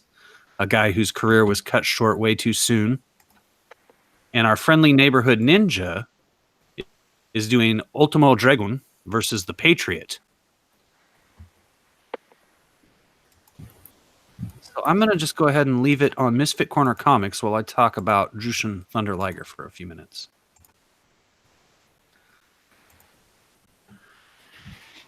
Keiichi Yamada was an amateur wrestler during his high school years. In his senior year, he lost to Toshiaki Kawada in the finals of a national championship tournament. Kawada also went on to become a professional wrestler. After graduating high school in the early 80s, he applied to New Japan Pro Wrestling's dojo in the hopes of becoming a pro wrestler. He was not accepted because he did not meet the height requirements the dojo had at the time. Determined to not give up on his dream, he left for Mexico and began his training there. By his own account, he was almost starving while studying in Mexico. Due to this, New Japan officials who were visiting took pity on him and asked him to come back to Japan to train in their dojo. In the New Japan Pro Wrestling Dojo, he trained alongside the likes of Keiji Muto, who's best known to Americans as the Great Muta, Masahiro Chono, who you may know from WCW, and Shinya Hashimoto, who has since passed away. While continuing his training, he had his debut match in March 1984 at the age of 19.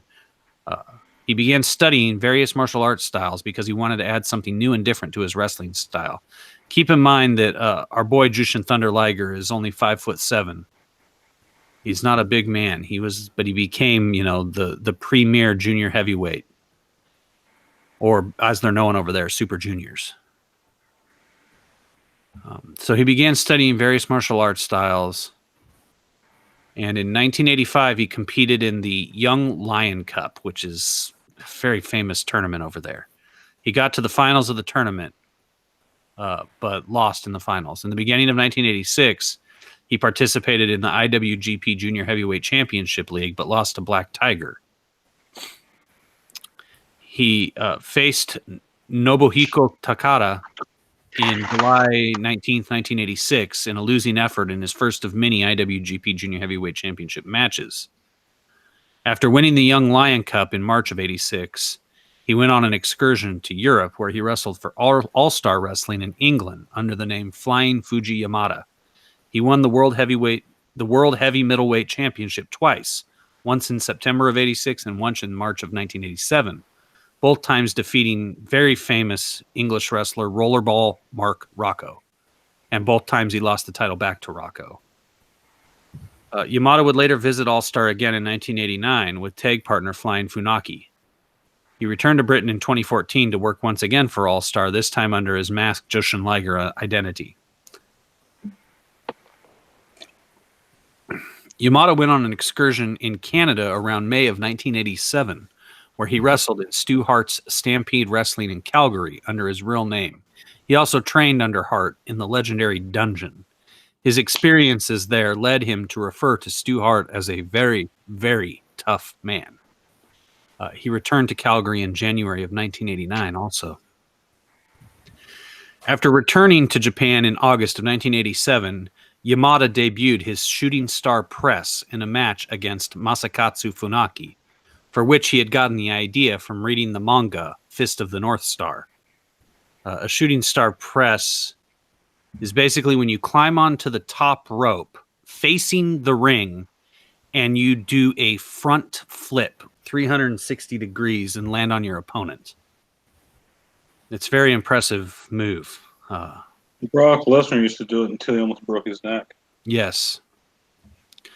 Throughout 1987 and 1988, Yamada improved with each match, occasionally getting shots at the IWGP Junior Heavyweight Championship, most notably against Owen Hart on June 10th, 1988, and against Shiro Koshinaka on December 9th, 1988.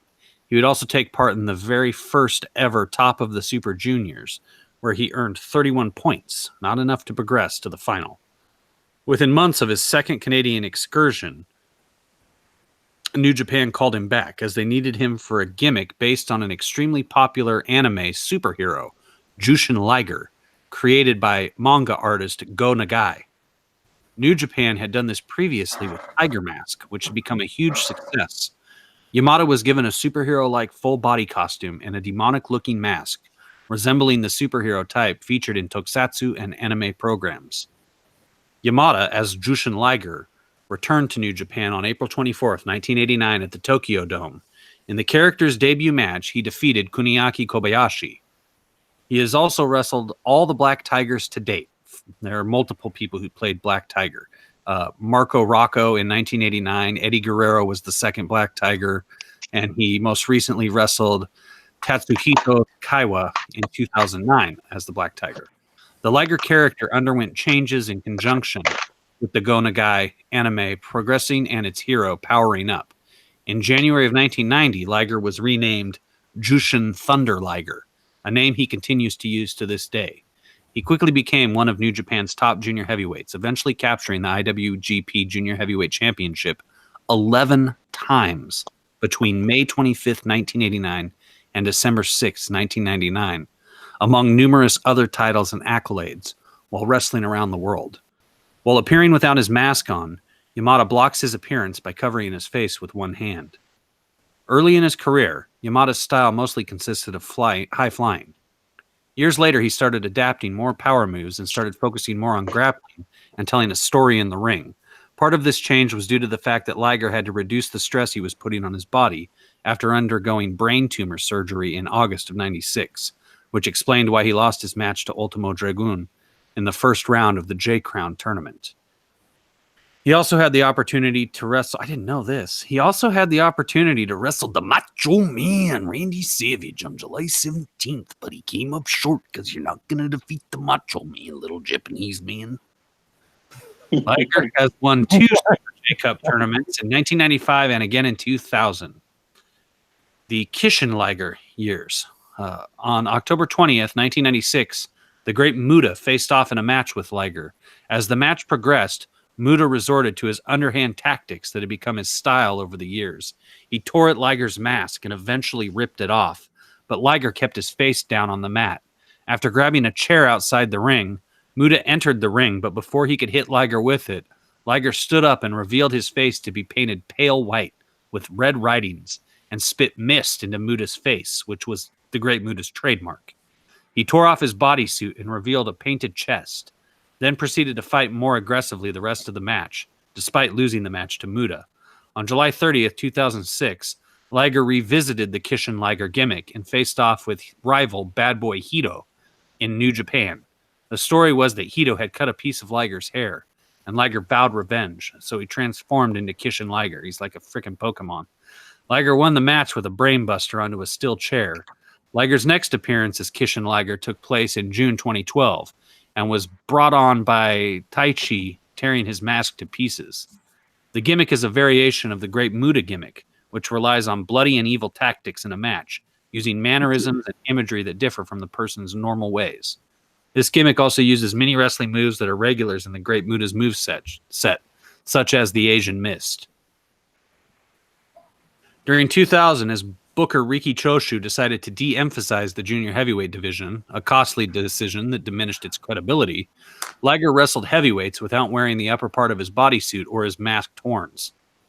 The first time he wore that attire was in February of 1994 against Shinya Hashimoto in a non-title match between IWGP Junior Heavyweight Champion and IWGP Heavyweight Champion. Let's go down a little bit here. Liger made his World Wrestling Federation debut on April 13th, 1990 at Wrestling Summit in the Tokyo Dome, an event co-produced with New Japan and All Japan, where he defeated Akira Nogami. On July 16th, 2015, WWE announced that Liger would wrestle a match at the NXT TakeOver Brooklyn WWE Network special on August 22nd, 2015, against Tyler Breeze. According to New Japan, WWE had approached them about bringing Liger in for the event as a special guest. At the event, Liger was victorious over Breeze. Liger had made appearances with World Championship Wrestling during the 1990s. He made his debut in December of 91. He feuded with Brian Pillman over the WCW World Light Heavyweight Championship. He defeated Pillman on December 25th for the title at a house show in Atlanta, Georgia. He would hold on to the title for over 2 months before losing it back to Pillman at Super Brawl 2. Liger left WCW in December 1992 after Starrcade. He returned again in 1995 and had the distinction of appearing in the first ever match on the inaugural WCW Monday Nitro held at the Mall of America on September 4th, where he lost to Brian Pillman. He returned to WCW in September of 95 and would go on to face many such opponents as Benoit, Pillman, Dean Malenko, Rey Mysterio Jr., and Juventud Guerrera, as well as unsuccessfully challenging Conan for the WCW United States Heavyweight title at Slamboree 96. Liger was met with controversy around late November, early December 1999, while wrestling a short tour in WCW as the IWGP Junior Heavyweight Championship, when he lost the New Japan Championship on an episode of Monday Nitro to Juventud Guerrera via a blow to the head from a tequila bottle. Liger regained his title the following week from Psychosis, who was substituting for Guerrera because he broke his arm. However, the scripting of these title changes was viewed as embarrassing for New Japan, and the company chose not to acknowledge or release any information about the title changes. In turn, none of the Japanese sports media outlets reported the two title changes as well. New Japan didn't even recognize Guerrero's reign until 2007. Liger was also referred to as a 10-time champion until this time.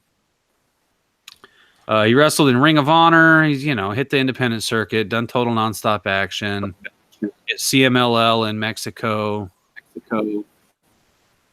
And let's just keep going here. Somebody's got an echo going. Yeah. On November 30th, 2002, Liger was booked as a replacement for a mixed martial arts match in the Pancrase organization against Minoru Suzuki due to his planned opponent, Kensuke Sasaki, being forced to pull out due to injury. It would be Liger's only MMA match. He was beaten by Suzuki via rear naked choke at 1 minute and 48 seconds into the first round. Okay. So, his championships and accomplishments. He was a world heavy middleweight champion 2 times in England's All-Star Wrestling. In Mexico's CMLL, he was a universal champion, a world middleweight champion, and a world tag team champion. He held the Open the Dream Gate Championship in Dragon Gate. He held Jersey All Pro Wrestling's light heavyweight championship. He held Michinoku Pro's British Commonwealth Junior Heavyweight Championship. He was the winner of 2 Super J Cups. He was an Osaka Pro Wrestling Tag Team Champion. He was Pro Wrestling Noah's GHC Junior Heavyweight Champion once and Junior Heavyweight Tag Team Champion once. He was a WCW Light Heavyweight Champion once. He was a War International Junior Heavyweight Tag Team Champion once with El Samurai. And in New Japan, he was the IWGP Junior Heavyweight Champion 11 times, Junior Heavyweight Tag Team Champion 6 times, NWA World Junior Heavyweight Champion. Oh, they're going to make me list all that. He also held the J Crown, which was 8 titles, 8 Junior Heavyweight titles all at once. Was also the 1986 winner of the Young Lion Cup. And let's see here. Pro Wrestling Illustrated. He is number 8 of the top 500 single wrestlers in the 2000 PWI 500. He was number 12, the 12th greatest professional wrestler of the PWI years, and was ranked 47 as one of the 100 greatest tag teams of the PWI years with El Samurai. And believe it or not, I'm amazed. Where is this? It's not here. There's another little factoid I want to point out about Jushin Liger. But let me just look it up so I can give you as much information as possible.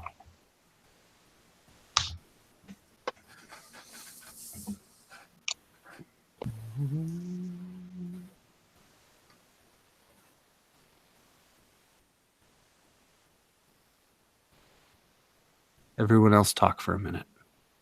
All right. So, with that said, Jushin Liger's done a lot of great. He's actually, I think he was even an X Division champion once in TNA, even though if you ask T.O. over here, that doesn't count. But yeah, we got a lot of great wrestlers. None of them, unfortunately, that we're drawing ever made headway in the big companies except for Vader winning the World Heavyweight Championship. All the rest of them came close, but just, couldn't get there because I guess they were Japanese or they just wore masks. And you don't really see many masks wrestlers in WWE. Mm-hmm. And I can see here that Misfits here, Andrew did a really, really awesome job with Jushin Liger. Yes, we can also see that Vader's looking really well by Brad. Thanks. So is his Ninjas. Ninjas got a great one here too. And look over. And Muir is working on his. Oh yeah, that's pretty cool. He's got his Great Sasuke looking good.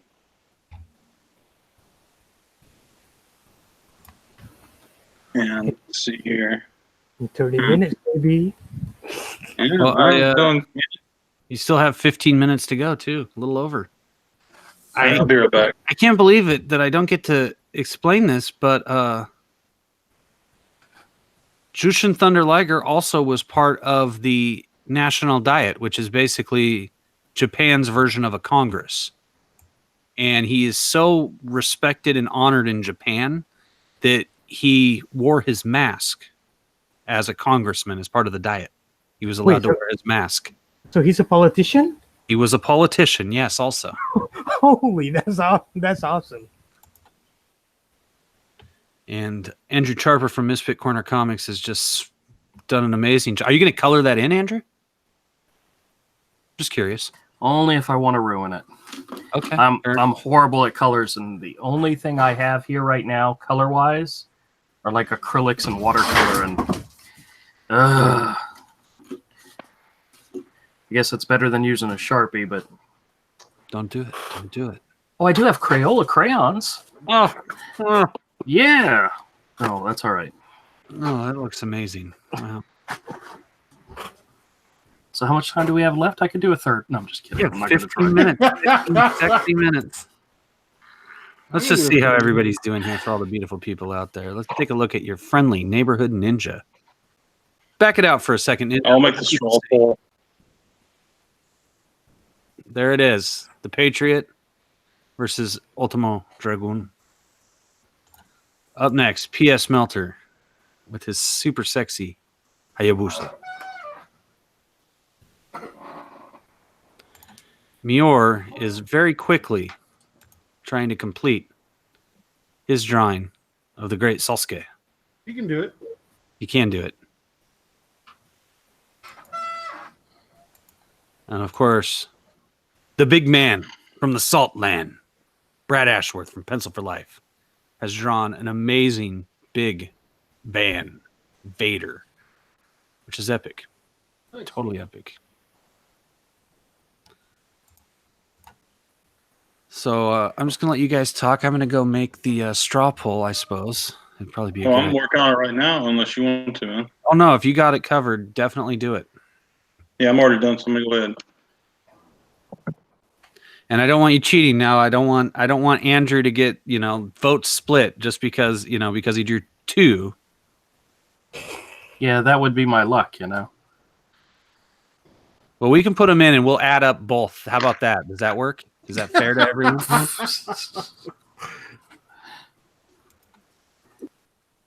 Those look great. These all look great. Man. Brad, that's freaking awesome. I think you guys could sell these actually. You want to sell it? Go right ahead. Page. Yeah, we'll talk about it offline. I think we could maybe put these out. People might be interested. There are a lot of big Van Vader fans out there. There's a ton of Puroresu fans. Puroresu is the Japanese word for professional wrestling because they can't say pro wrestling. They say Puroresu. They tried their best to. They did. And so it's become one word. Puroresu. Puro for short amongst the fans. Let me just go ahead and take a look in here and see what's going on in this super sexy chat. Now, if you guys haven't clicked the thumbs up yet in the chat, I would love it if you did. If you have an alternate account, don't be shy. You can click it from your alternate account too.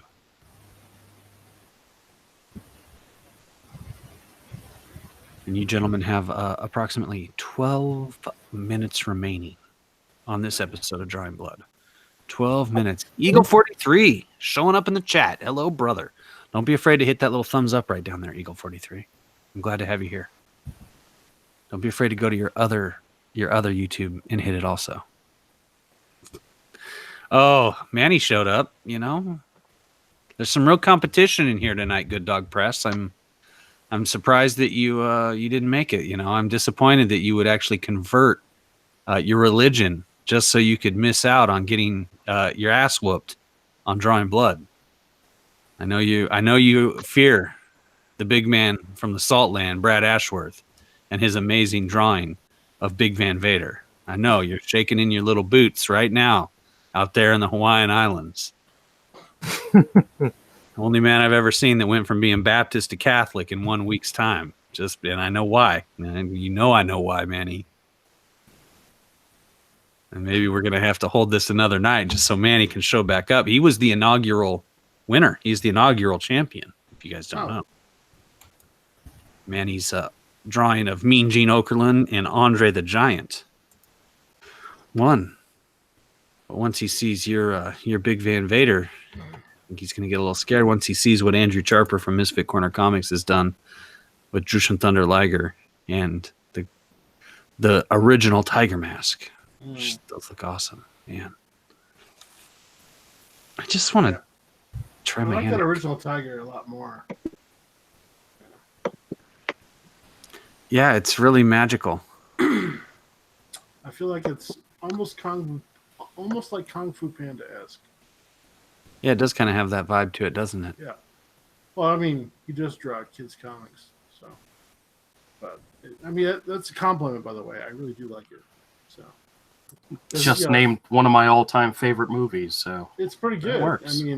What was the bad guy's name again? He was a tiger. So. The first one, oh yeah, I forgot his name, but he's voiced by the guy. Was it Lupo? Shere Khan? Nope. Hold on. Scar. It was Scar, right? Yeah, Scar. It's Mhm. great. Oh, that's right. It was Tony. Tony the Tiger. No, but I mean, yours does look that like it reminds me of that character. It looks great. You're working very hard on this great Sasuke.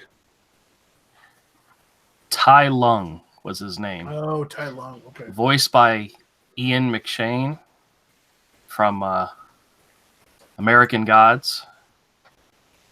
I don't And watch pretty American Gods. I couldn't Oh, get into it. He's good in that, but he's good in almost everything he's in. So Ian McShane. He's the older gentleman with the black hair, right? yep. Okay. Yeah. So his best role was the one where they redid Kings on NBC that they canceled. It was so good. I love that. I love that show. That's probably Did you ever see Deadwood? I haven't watched Deadwood. No. He was in that. He was like one of the main characters, and Wait, he was in that? yeah, he was the guy that owned the bar. Hmm. Oh wow, now I gotta watch that. Yeah, there's one episode that I always remember of Deadwood. It's where he's locked in his room and nobody wants to go bug him because he's the boss. Come to find out, he had a kidney stone that he was trying to pass, Oh. and it's just a horrific episode watching him go through what he had to go through, because back in those days you just had to wait and let it pass. There's not much else you could do. Oh, I cringe every time I think about it. Now I regret bringing it up. It sucks. Yeah. I had it when I was going through chemotherapy. It's a byproduct of some of the chemotherapies. Ian McShane always reminds me of, at least in comics, that he should play Black Tom Cassidy. Oh yes, an older He would one. be Yeah. perfect for the Black King. Which the one that's in like Deadpool 2 is lame, but That was more or less a throwaway character in that movie. yeah. Literally like and then like anybody who knows the comics knows that Black Tom Cassidy probably could have torn that whole place into pieces. Ninja? I mean, not Ninja. P.S. Melter.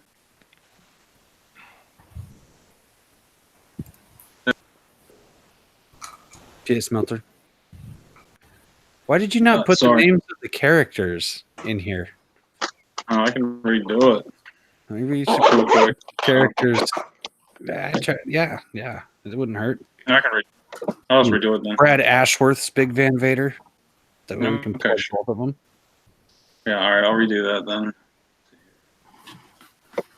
I just wanted you to look at it and see if you like it. If not, all right, I'll do that. What's up, Manny? What's up, Nairobi? What's up, Eagle? How you guys doing? Oh, they're in the chat. I Okay. thought it was Niobe in the chat. Yeah. Yeah. Oh God. You gentlemen have approximately 6 minutes remaining. 6 minutes remaining. Oh shit! I'm done with 6 minutes to spare. God damn. Nice, dude. That's awesome. You're done? That's it? You're not going to put the color in there? How many colors can I use? Anything you want. Unlimited amount of colors tonight. Oh wait, two next. Oh shit! Since we're doing such such colorful characters, I don't want to deny any colorful characters. Hello, Humphrey Bear. Welcome to join. Hey, us. Ah Who's man, Humphrey Bear? the one Humphrey time Bear I is remember- a gentleman in the chat, or maybe it's a lady in the chat. Hmm. Okay. But Humphrey is here to vote. He's just in time to vote. These guys have, about 6 minutes left, and then we're gonna start the voting process, Humphrey. Vader. Okay. Vader. We got Hayabusa. We got the Great Sasuke. We've got Patriot and Ultimo. Ultimo Dragon. And we're only going to count Misfits. Tiger Mask, we're going to count both of them. Tiger Mask. Tiger Mask. All right.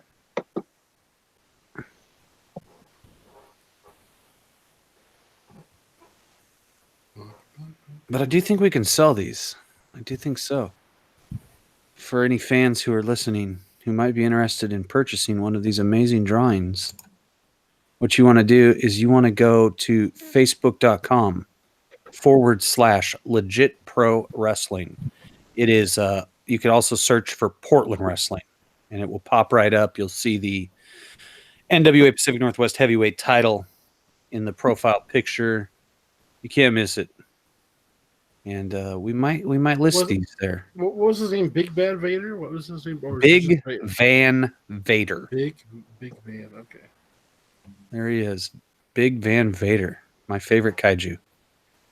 He was in what, WCW, right? He was in He was a 3-time WCW champion. He was a 3-time New Japan champion, a 2-time All Japan Triple Crown champion, and a WWF wrestler for a period of time.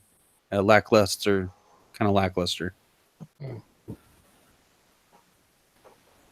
But you know he got that paycheck. Mm-hmm.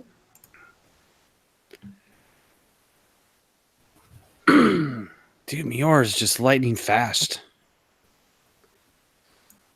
You guys are all very fast. Ninja's a little slow. Ninja's got a lot of scribbles on there. Look at all those scribbles. He's desperately working as fast as he can. Ninja's just hiding his power level.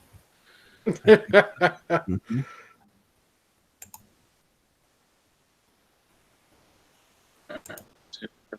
Right now. It's spelled Sasuke is Sasuke, right? Correct. Yes. Alright. And Muir, you spell your last name Muneer? Yes. All right, so Very cool. We just call him Mior though. He's like Madonna. You don't say any other names. You make people think that he just was born with a one name. Like the Undertaker. Here's the next one. The next one's got a little bit better. Okay, great. We've got a strong Yes, the mighty Muir. He is indeed the mightiest of the Miors. Oh, I didn't talk about the great Sasuke. Well, now I feel bad. Let me just do that real quick as we finish up here. Let me just white box Mior real quick. So a brief overview. The Great Sasuke is a Japanese professional wrestler, promoter, and politician currently wrestling for Michinoku Pro under the ring name The Great Sasuke. I'm not going to say his real name. Oh, sure. Masanori Murakawa. Started in, he failed the entrance exams to New Japan Pro Wrestling, so he joined Universal Lucha Libre and learned the wrestling business in Mexico. Oh, maybe not. Maybe this actually took place. Maybe this promotion exists in Japan, now that I'm looking at this.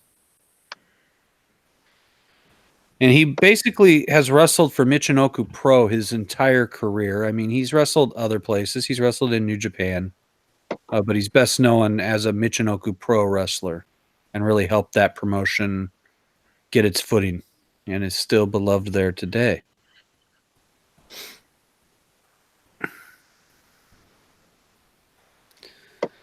On April 13th, 2003, Sasuke won election to the Iwate Prefectural Assembly, making him the first actual masked legislator in history. He is the fourth Japanese wrestler to get elected to office. Antonio Inoki, Hiroshi Hase, and Atsushi Onita preceded him, though all of them were elected to the Japanese Diet at the national level. Sasuke lost his bid to become governor in 2007. How about that? He was a Frontier Martial Arts Wrestling Independent World Junior Heavyweight Champion once.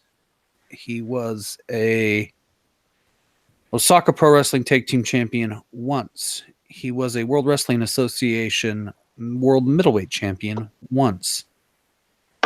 He was a UWA UWF Intercontinental Tag Team Champion twice, once with Gran Hamada and once with Sasuke the Great. Ooh, Wrestling Observer Newsletter. Dave Meltzer has awarded him 2 5-star matches. Once at the 1994 Wild Super J Cup against Wild Pegasus Chris Benoit, and again in 1994 against Jushin Thunder Liger. He was also named 1994's Best Flying Wrestler and 1994's Best Wrestling Maneuver with the Sasuke Special. In New Japan Pro Wrestling, he was an IWGP Junior Heavyweight Champion, an IWGP Junior Heavyweight Tag Team Champion, and was the very first person to ever hold the J Crown. Excuse me. In Michinoku Pro, he's a 2-time British Commonwealth Junior Heavyweight Champion, a Tohoku Junior Heavyweight Champion 3 times, a Tohoku Tag Team Champion 3 times. Won the Fukumen World League tournament in 2012, the Futaratabi Tag Team League in 1995 and 1997, and the Michinoku Trios League in 2005. He was arrested in 2009 for assault after kicking a 36-year-old man and grabbing him by the shirt collar. Sasuke was reportedly angry because his picture was being taken with a cell phone camera. Oh shit! How about That's that? funny. Oh shit! I'm surprised how many of them became politicians. I'm like, can you imagine the debate they would have? Well, let me tell you something, brother.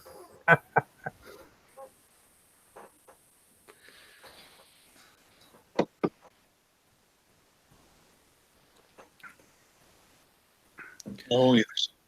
So I'm going to give Mior, we're technically done, but Mior started with only half an hour to go. So I just want to give him a couple more minutes because I know he probably wants to put a little bit of green coloring into this so that it's a completed piece. And I think that's fair if all the other competitors are happy with that. Yeah, I Wait, don't there's, care. And then we'll get down to the voting. wait, there's a green in there? I thought the... Isn't there green? Oh, maybe not in the picture you're using. Oh, Usually he has some green in his mask also, but oh wait, maybe because I thought it was a purple. Let me see. no. Oh, this one he has the purple. Okay, yeah. Usually that's Oh. green, but tonight he's done purple in this particular mask. Yeah, that's fair too.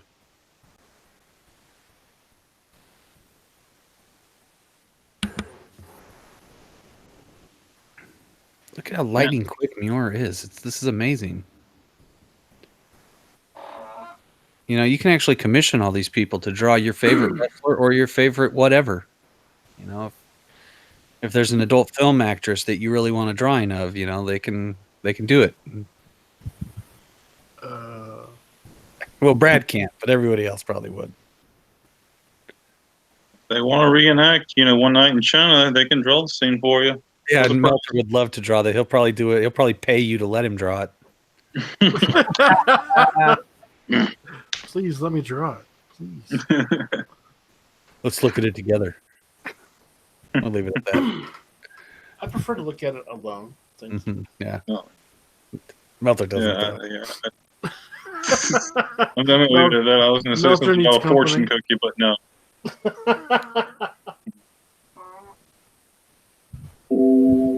What the hell? Really good, Mule. What? I'm sorry, what? That's looking really good, man. Thank you. Cannot believe I'm doing this as quick as I am now because I am actually a very slow worker. Not anymore. You're not. You're not working though. You're having fun. I'm telling you, this is how you're gonna get. That's just how you're gonna get a gig for John De La Roa. Is you can put those pages out quick. That's what he's looking for. Oh shit! Oh yeah. John wants speed, huh? He wants it fast and cheap, just like the ladies. And we all just get to sit here and watch Muir work. It's true. Wait, everyone's done? Oh shit! No, you're good. We're just waiting for you, dude. Relax. It's all good. Yeah. You're like 5 seconds away here. Oh, I just need to put in the skin and then I'm done. Yeah. You do. We've got to put in the fleshy tones. But all the people out there probably love watching you work. All of the beautiful people watching. And I'm going to put the straw poll into the chat right now. Make sure that's the correct one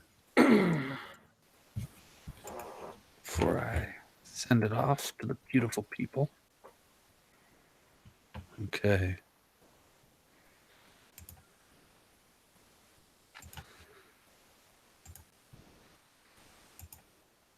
Boom. So, beautiful people in the chat, this is where you're going to be able to vote. We're just going to let Mior wrap this up real quick. And we'll start the process of he's done. Look at that. Boom. Done. Okay, so let's take it one at a time here. Ninja, are you ready? Yes, I suppose. Do you want to back it out so the beautiful people can see your work? Sure. You awake, Ninja? You all right? Yeah, I'm here. Am I still muted? Nope. No, Nope. we can't- We can No, hear you you- perfectly okay. fine. You just sound very tired. I might be. Might be a little tired this evening. Okay, so first up, we have your friendly neighborhood ninja with Ultimo Dragon versus the Patriot. Cool. Up next, we have PS Melter with FMW star Hayabusa. Up next, we have Andrew Charper from Misfit Corner Comics, whose official entry is this stunning tiger mask drawing. But he was done early and felt bad that no one, the greatest junior heavyweight champion of all time, Jushin Thunder Liger. So he just whipped it out in like 30 minutes. It was amazing to watch if you missed it. Up next, we have the mighty Mior, the madman from Malaysia, who has drawn this sexy, great Sasuke. Last but not least, the big man from the Salt Land. He is Brad Ashworth from Pencil for Life, and he has drawn Big Van Vader, an indelible memory, an indelible man from Puroresu history. Yes, multi-time champion. So what we're going to ask you beautiful people to do is just go right there in the chat, click that little button that says straw poll. You don't have to log in. You don't have to sign up for anything. It's really easy. You just get to go there and vote. It doesn't cost anything. We don't need your email address even.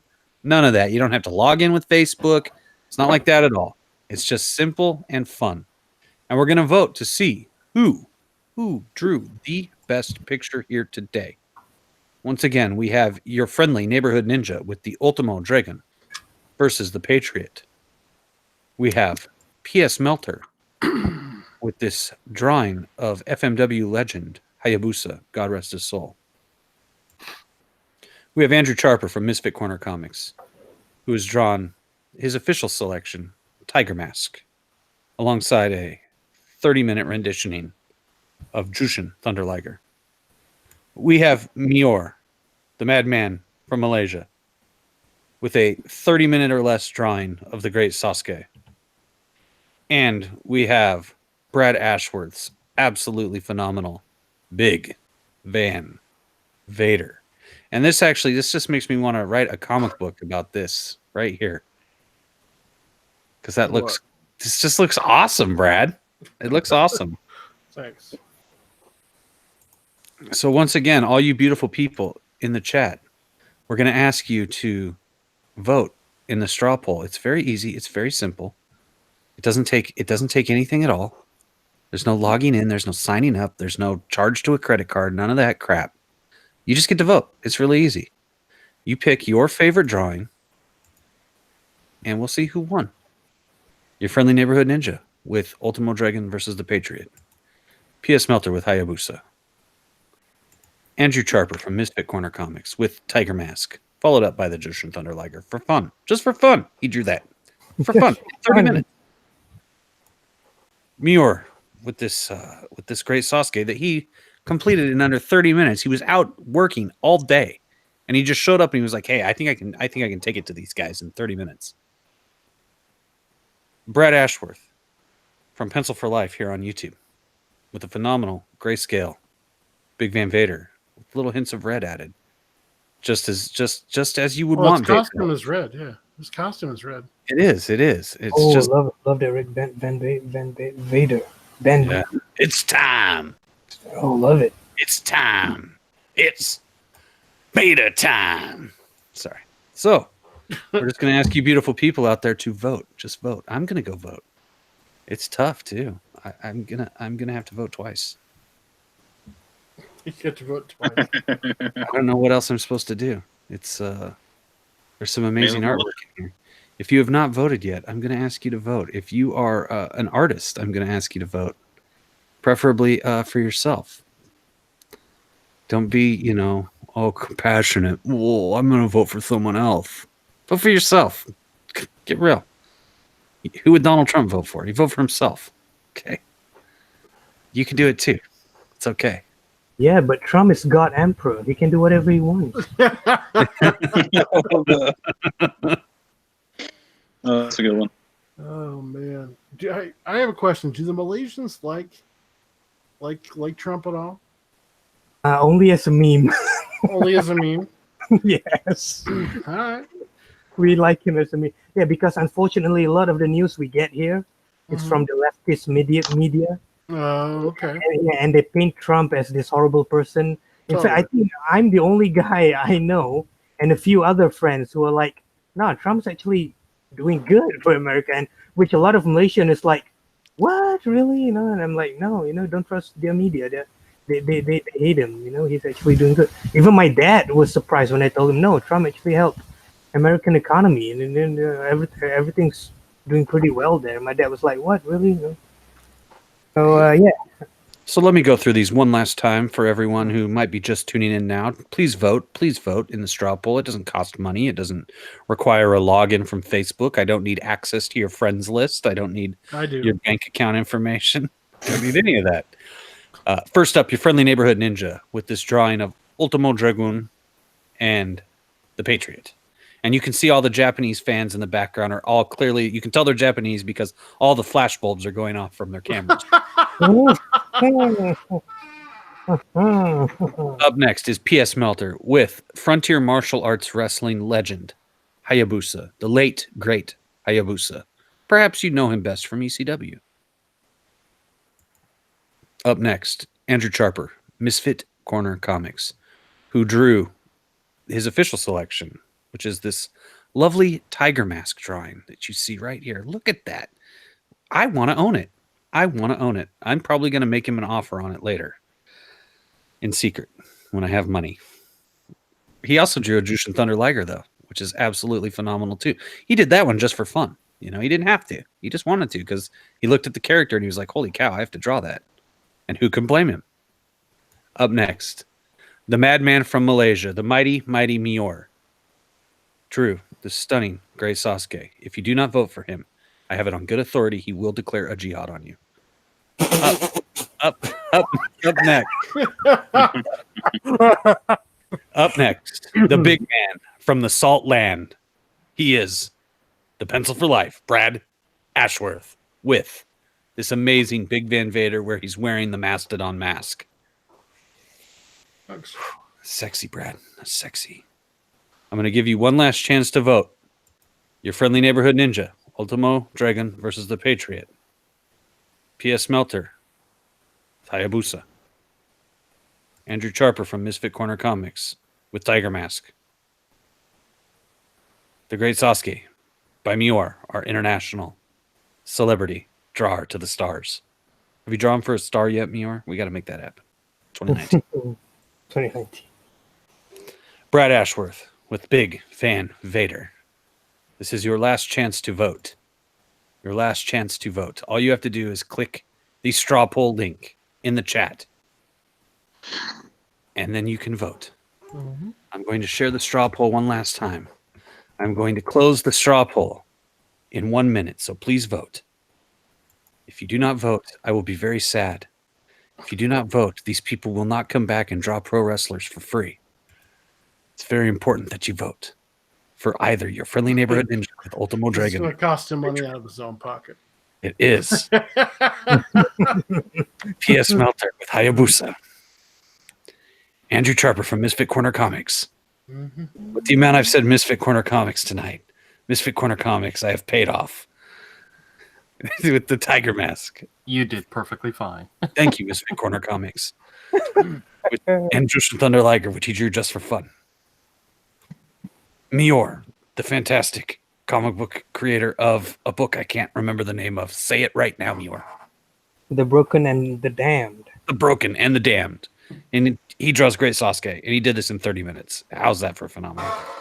And, of course, this amazing grayscale piece of art by Brad Ashworth. It's Big Van Vader with just a hint of red to accent the costume as we all remember it, beloved wrestling fans. So please vote. Please vote. This is your last chance to vote for either your friendly neighborhood ninja with Ultimo Dragon versus the Patriot, P.S. Melter with Hayabusa, Andrew Charper from Misfit Corner Comics with Tiger Mask, Mior with The Great Sasuke, Brad Ashworth with Big Van Vader. If you have not voted, now is your chance to click the link and vote. I'm going to count it down from 10, 9, 8, 7, 6, 5, 4, 3, 2, 1. If you have not voted, the time is up. I am going to now tally the votes at thestrawpool.com. I think they tally it for you. I will be doing the tallying. Don't you tell me that I should trust anything that the internet tells me. Oh, man. If you have not voted, Slick Jimmy, Tally ho. did you vote? Tally ho. It's important that you voted, Slick Jimmy. Did you vote? I voted. Now quit Okay. badgering me. Okay. I just wanted to make sure that you voted before I tally the vote. Tied for third place, we have P.S. Melter with his Hayabusa and your friendly neighborhood ninja with the Ultimate Dragon versus the Patriot. Congratulations, guys. Congratulations, gentlemen. In second place, no longer allowing anyone to look at his picture, is Brad Ashworth, Pencil for Life, with Big Van Vader. And your winner. Okay, there's a lady boy. And your winner with Tiger Mask. It is Andrew Matt, why you Charper. always gotta go? Why do with you this have word? to interrupt the winner? How rude! You are rude. It's always a Thank- lady boy. I am not Always a plugging. lady boy. I am not plugging Little Girl Lethal now. I will not say the name Little Girl Lethal again. Give your respect to Andrew Charper there, Slick Jimmy from Little Girl Lethal. Thank you, guys. I already did give my Congratulations. respect to Thank you, thank you. Andrew. Is the new Drawing Blood champion with his amazing Tiger Mask art, who he has tag teamed up with Jushin Thunder Liger. Those are amazing. Thank Those you. are sexy. Thank you very much. And to our friend Mior, sadly, we are forcing you to take a participation ribbon tonight. As long as it's red. We can probably make it red, and we will give you a cookie also. And that will make you feel better about your participation. Cookies. Mhm. Cookies do sound good, actually. Yeah, you guys mentioned. I mentioned to you guys they have a place called Insomnia Cookies. I don't know if they have one in your town, but you can get hot cookies with cold ice cream, and they'll deliver it to your door until like 2 a.m. What? Where's that? It's in Provo. You can get one. Insomnia Cookies. Oh, Insomnia cookies. dude, I'm looking that up right now. Mess you up, baby. Yeah. How can they Oh, afford to diabetes. deliver cookies to people? I don't know. I looked up their about page. Apparently, some yahoos came up with it at University of Pennsylvania. So Huh. Interesting. So now what I'd like to do is I would like to allow everyone who is participated here tonight to plug whatever it is they want to plug here. And I am going to start with our resident millennial winner. He is the participation ribbon receiver, the madman from Malaysia, the mighty, mighty Mior. Mior, take it away. Yes, well, I have an ongoing webcomic. You can find it on Tapas, titled The Broken and the Damned. It is a story about an eldritch abomination, a tentacle monster, if you will, and he is the hero of the story. I am also available on Twitter. You can find me under at Munir Mior. That's MUNEERMIOR. And I am open for commissions, and I will draw just about anything. You give me money and I will draw it. I have no limit because I am a degenerate. That's it. Wow. Okay. Thank you, Mior. Up next, a man with no actual talent for drawing, but a talent for writing, that's for sure. He is Slick Jimmy Love Bucket from Little Girl Lethal. The hit Indiegogo campaign raised $20,000 in just over, I don't know, 2 years. I mean, how long did it take, Jim? Tell the people. From Halloween, I've raised a little bit under $20,000, but that's beside the point. Come on to Indiegogo. We're still in demand. It's a great story, but it's even more impressive art to look at least initially. You'll get to know a young lady called Sugar Lightspeed. She is the titular Little Girl Lethal in a place called Lost Peaks, a massive megalopolis, crazy city of excess and vice. So if you dig Sin City and things like that, probably dig Little Girl Lethal. Come on out. You can get yourself a digital copy for $5, and the hard copies start around 12 for the immodest, and $20 for the for the modest is 12, immodest is 20. You can still get it until we go to print. So come on out. Thanks. Up next, your bronze winner. Still a champion in my heart. Your friendly neighborhood ninja. Take it away, Ninja. All right. Thank you guys for showing up this evening so that I'd have some actual competition besides just Melter. Um, good job to the winner here. And I want to say you can find me on Twitter at your ninja friend. And I am open for commissions. If you guys need anything drawn up, I can give you the hookup. Also, I am the colorist for Sporkman Goes to Japan, which you can find on Comixology right now. You can get yourself the digital downloads, or you can go to Wicked Publishing and perhaps get yourself a copy of Sporkman Conventions in full color. Get that floppy copy in your hand. Also, I'll be working on a comic called Psychotron with the creator of Lone Wolf, Doug Garrett. Fantastic individual, nicest guy. Psychotron is about a World War III decommissioned super soldier cyborg that is taking odd jobs in the post-apocalyptic wastelands, trying to keep himself operational. Crazy violence ensues. He fights super mutants and other wild, adventurous, fanciful things in the post-apocalyptic. Man, whatever. You guys get the idea. Also, be on the lookout for Science Wizard Comics by Josh the Amazing Animator and friends. It's going to be coming to you very shortly here. You can go check out that website. All right, you guys. Thank you so much for letting me compete this evening. And back to you, Crypto. Or T.O. Wrong channel. I am Crypto. I am T.O. I am Matt Legit. I am whatever you want to call me. Just don't call me late for dinner. Up next, the co-holder of that bronze medal with your friendly neighborhood ninja. He is also the co-producer of this stunning Drawing Blood show. He is P.S. Melter. Well, you'll find me here, and sometimes you'll see me around the other streaming shows sometimes at Crypto. You'll find me on Facebook. You'll find me on Twitter and as well on my own YouTube channel, PS Melter, where I just talk about wrestling or whatever comes up. We do build stuff. So, all right, and that's about it. Okay.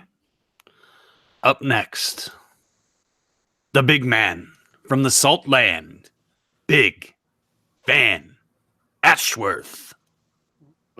Hey, how's it going? No.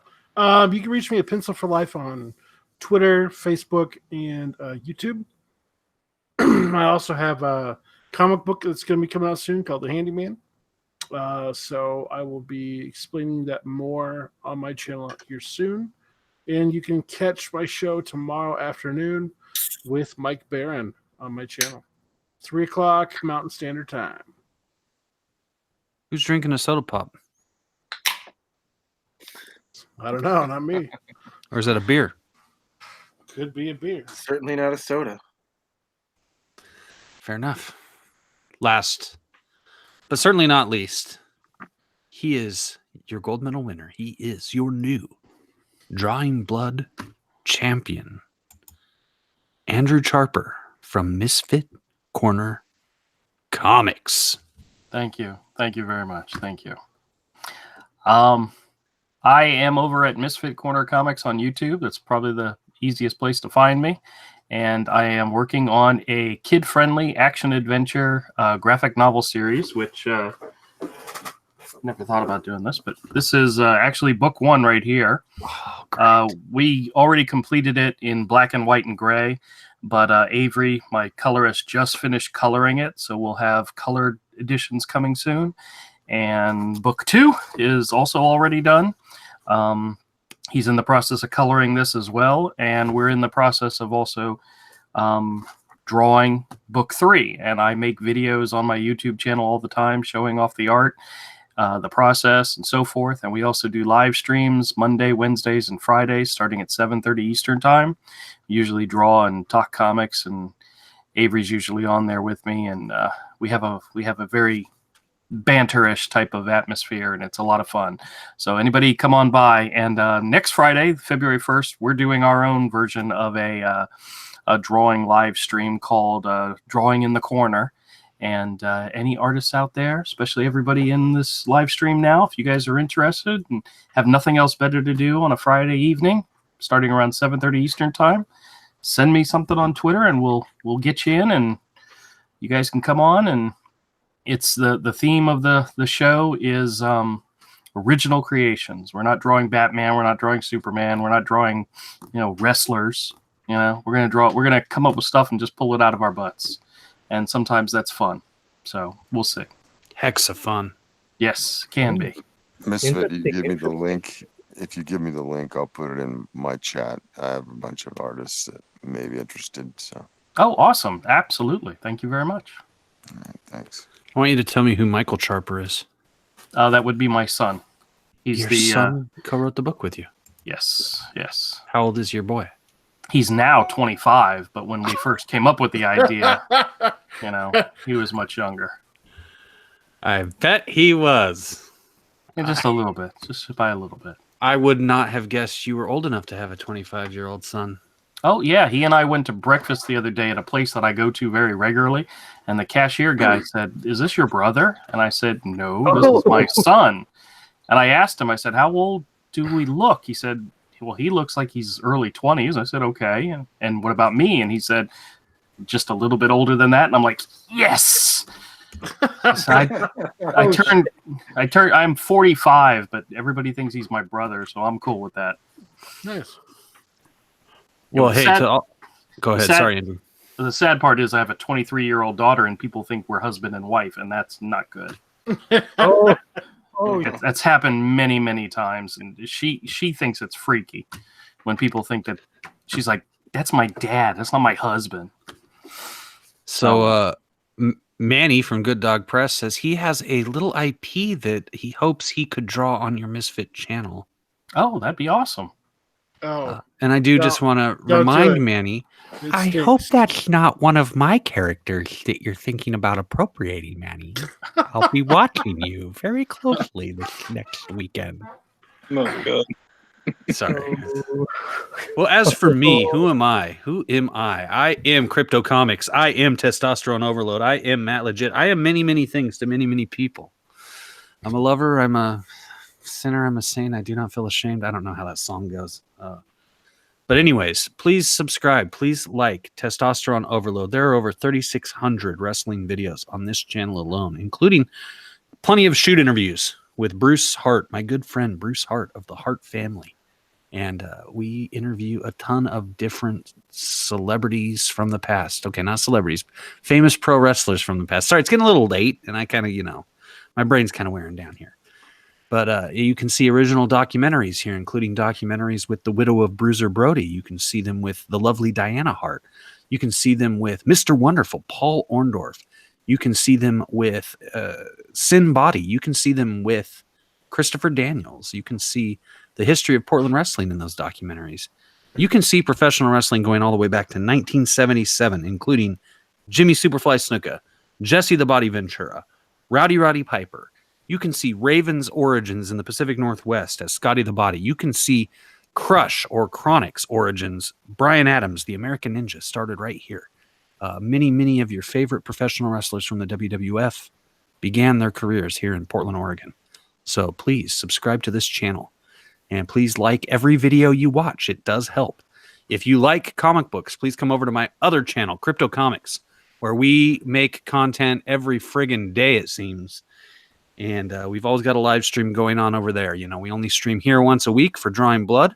But over there, we stream all the time and talk about comics and all sorts of crazy stuff. It's not for kids necessarily. Late night adult streams get pretty wild, but they're pretty fun if you're having a few beers and you're bored and home alone. So I want to thank every single person who has watched. I want to thank every single person who has participated here tonight on another round of Drawing Blood. Tune in next week, next Sunday, 7 p.m. We are going to cover the greatest masked Mexican wrestlers in history. Sunday, live. Motocross Madness. Kids under 6 get in free. See Gravedigger. Sunday. Bigfoot. That's it. We're out of here. Thanks for watching. Sunday.